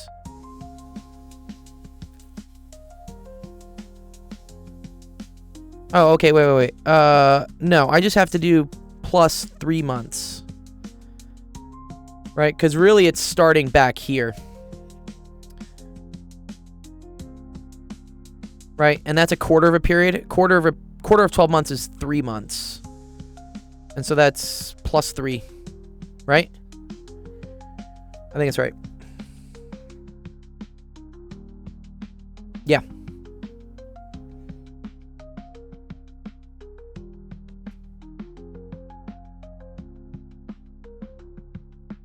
And then this is plus 275. Cool. Okay. Absolute values of the acceleration are greater than this. The geologist will spend a total between 7 and 8 months at the campsite each year. That's cool. Yeah, the first max are min. So the first max is, well, sine is a 0, right? What's up, Johnny? Oh, we got another follow. Thank you. We're almost up to 1900. That's cool. Thank you, Zen Daddy. Thanks for the shout out too, High Potential. Okay, so this is this. So the acceleration is equal to d squared y dt. Which is going to pull out this. So sine's going to go to cosine, cosine's going to negative sign, and then it's going to each time pull out a pi over 6. So you're going to get negative 5 pi squared over 36 sine of pi over 6 t plus 3, right? And then I don't care about the 275, right? That goes away. Correct? I think that's okay.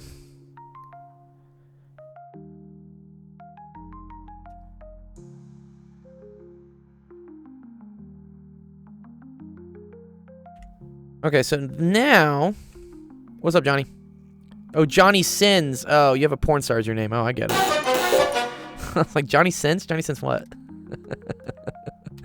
Oh, that's cute. Okay. So it's negative sign, but then it's back. Okay, so it's like this. Wait, fuck. You can use the... There's a website down there to ask questions. Okay, let's put... This is where I'm going to use a calculator to do this. Because I think it's cool to do it this way. T plus 3 stays the same? I think so. Right? because for instance, if you have y is equal to sine of, I don't know, let's just say like 3x plus 4 dy dx is equal to cosine of 3x plus 4 times the derivative of what's inside, which is just 3. And then d squared y dx would be equal to negative sine 3x plus 4 times 3 times derivative of what's inside, so times another 3, so that's like 3 squared. Can anyone prove the Riemann hypothesis that all non-trivial zeros of the zeta function lie on the line? I feel like I've heard this. Is this like copy pasta, dude? This is great meme sauce.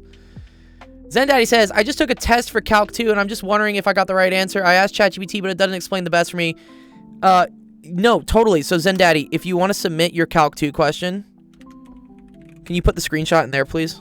There's a website. It's a very easy website for you to submit questions. Yeah, so I don't think the plus 3 does anything.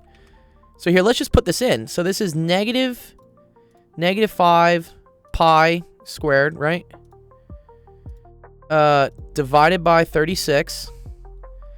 And then this is times the sine of pi over 6 times x plus 3, right? And let's trace it. It's probably going to get mad at me because it's small.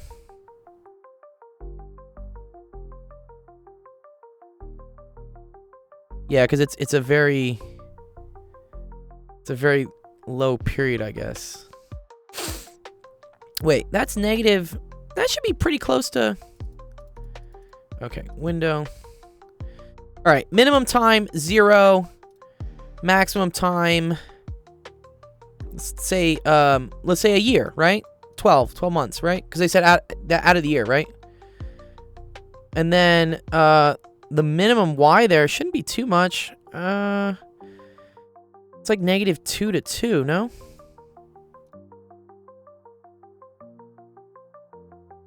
It's just a fucking straight line? That doesn't make any sense. Wait. Pi over 6. Did we not do something right here? Oh, because I was in degree mode. Oh, fucking fuck. Okay, there we go. Oh my god. Goddamn degree mode. Okay. And they want to know the value of the acceleration. Oh, you know, this is actually a very cool number they give us here. I'm going to show you real quick why this is like a nice... I actually don't even really need the calculator here. Because 5 pi squared over 72... This is when this whole thing here is equal to the square root of 3 over 2. What's up, Jack? Wait, is it Jack? Wait, Jack from Alabama, Jack? You know which Jack I'm talking about? Like, we used to play Warzone together?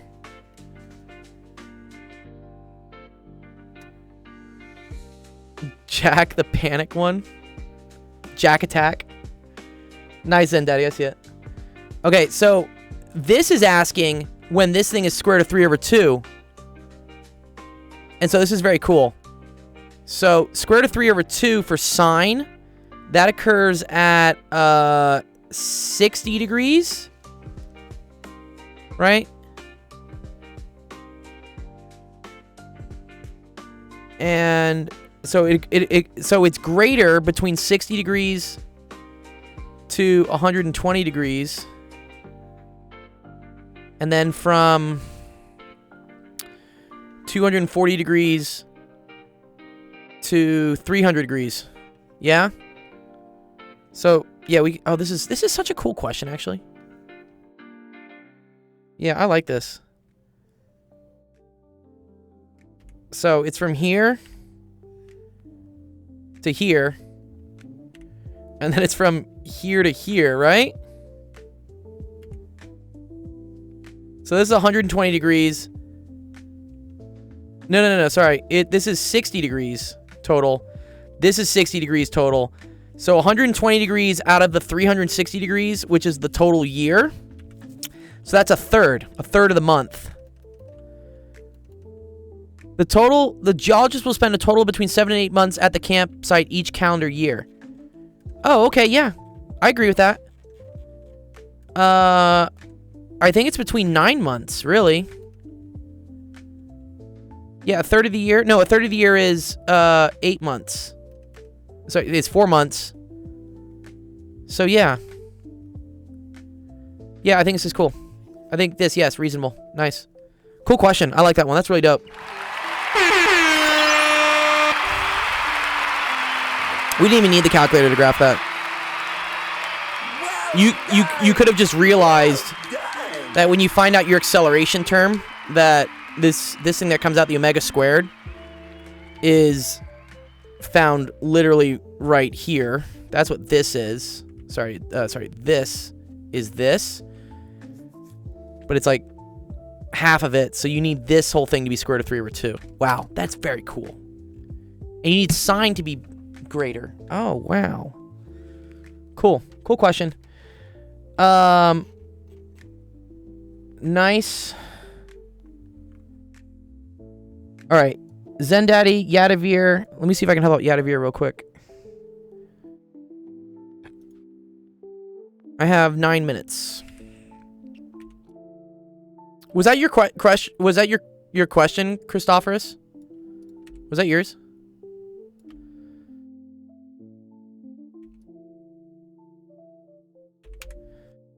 Oh no. Oh, it was cool though. Okay, and then I see, just to show you that I have it.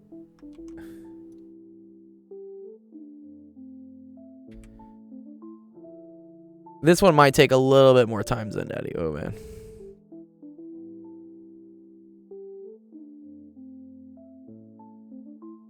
Oh wow. Yeah, this is a pressure question. I know this one is. Do you want to come by tomorrow, Zen Daddy? Because I have done this question. I know exactly what this question is. This is like dy, and then this is like dx. So then what you get is like, I think pressure is equal to like, oh, fuck, what is it? Pressure equals force over area. So force is equal to pressure dA. And then pressure is equal to, so then force is equal to pressure dx dy. And then you need to integrate this, because then, okay, I remember what this is. This pressure, this ends up being like rho g y. And then you have dx dy. And then you have to integrate from minus x to x, right? Like from here to here. And then you have to integrate dy from 0 to 6. Just real quickly, this is kind of what it is. I'm pretty sure this is how this works. And then this, yeah, this y function, yeah. It's something like this. I've seen it. I literally did this question, I think, a couple weeks ago. But yeah, the same website you went to, by the way, to do this, to submit this, there's a schedule here. If you want to come by the stream tomorrow, I'm going to be streaming at 4 o'clock. I can help out. Otherwise, yeah, Wednesday as well. Zach's doing something on... Tomorrow, Zach's doing math on a topic where he talks about like a specific math topic. Wednesday, he does homework help. But this is a very cool question. I like this one. I would love to do this one with you. Just come by tomorrow and bug me. Be like, hey, I asked you yesterday, and I'll move you to the top. I'm on a little bit of a time restriction today. Also, we lost our music. Where'd the music go? Come on. Here we go. So, I don't know what time zone you're in, Zen Daddy. If you're here around this time tomorrow, I will be on. Because I start streaming at 4 o'clock tomorrow. Yeah. I don't know what time zone you're in, though. That's me, my friend. Okay. Let me help out Yadavir real quick if I can do this one. This looks like a series, and then we're re-indexing too here. Oh, super, super toughy.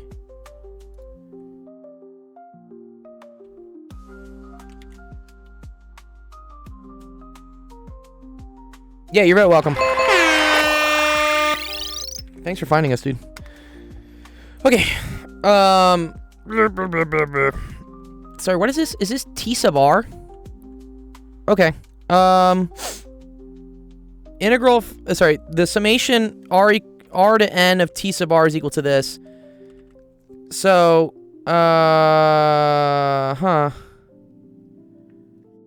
So summation N equals 2 to infinity is equal to T of 1.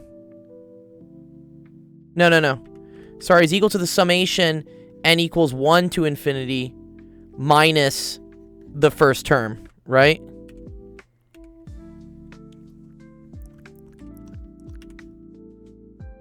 Do we agree with this? Right, if you want to re-index up, or I guess I could do a substitution thing.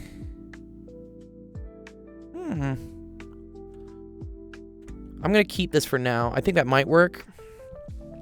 Okay. I think let U equal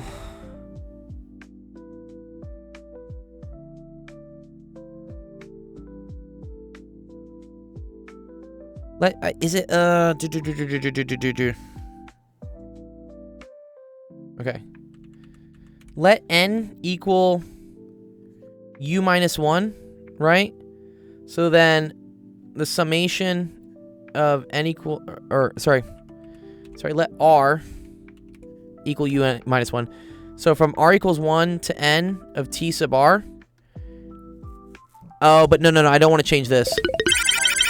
No. We don't want to change that. Don't want to change that. Let's not do that. Okay. Oh, okay. So... Oh, this is easy then. No. Right? So... 1 divided by it...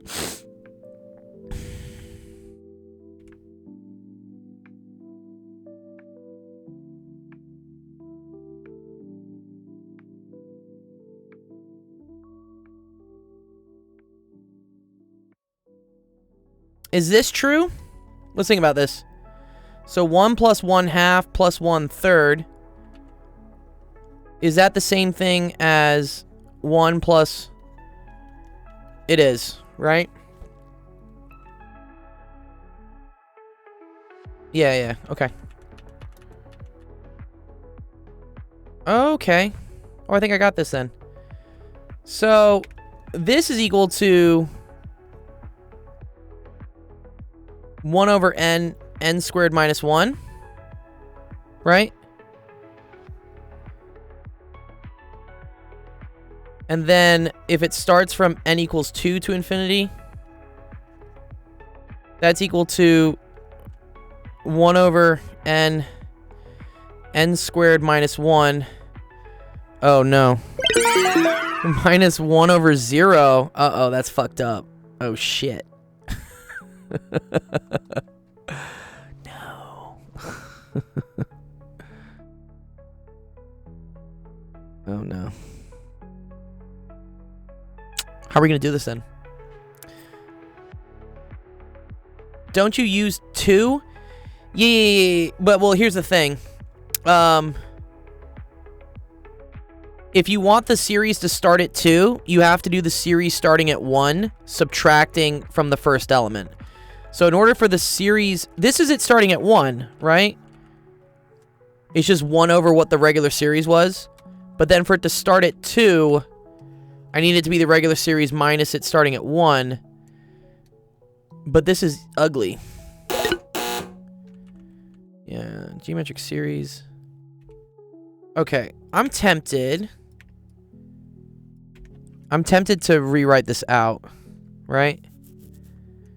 I'm going to write this as 1 over n plus 1, n minus 1 maybe, right? Which, this is equal to a over n plus b over n plus 1 plus c over n minus 1, right? So, an plus a, oh wait, a n squared minus A plus bn squared minus bn plus cn squared plus cn, right? Has to equal 1. So A plus B is equal to 0. No, A plus B plus C is equal to 0. Minus A minus B minus C is equal to 0.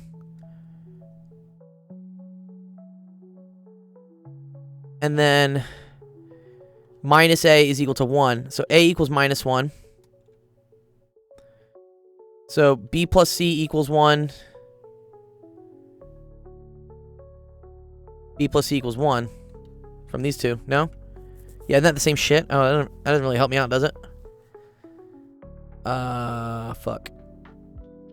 B plus C equals 1. Can we just set B and C to be whatever then?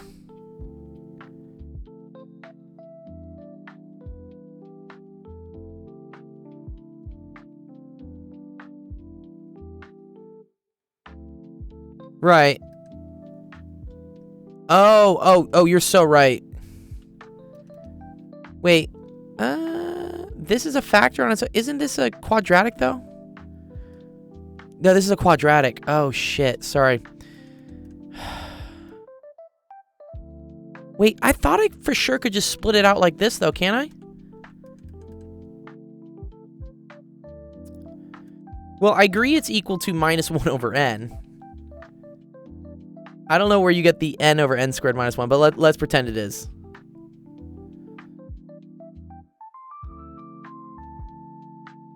Okay. That still breaks.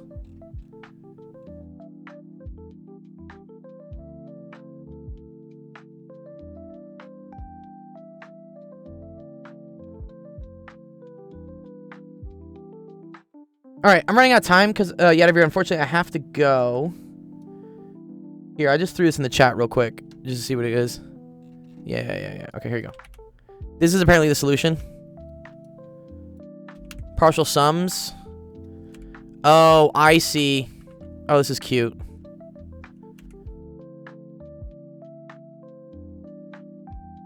Yeah, no. They distributed this out, right?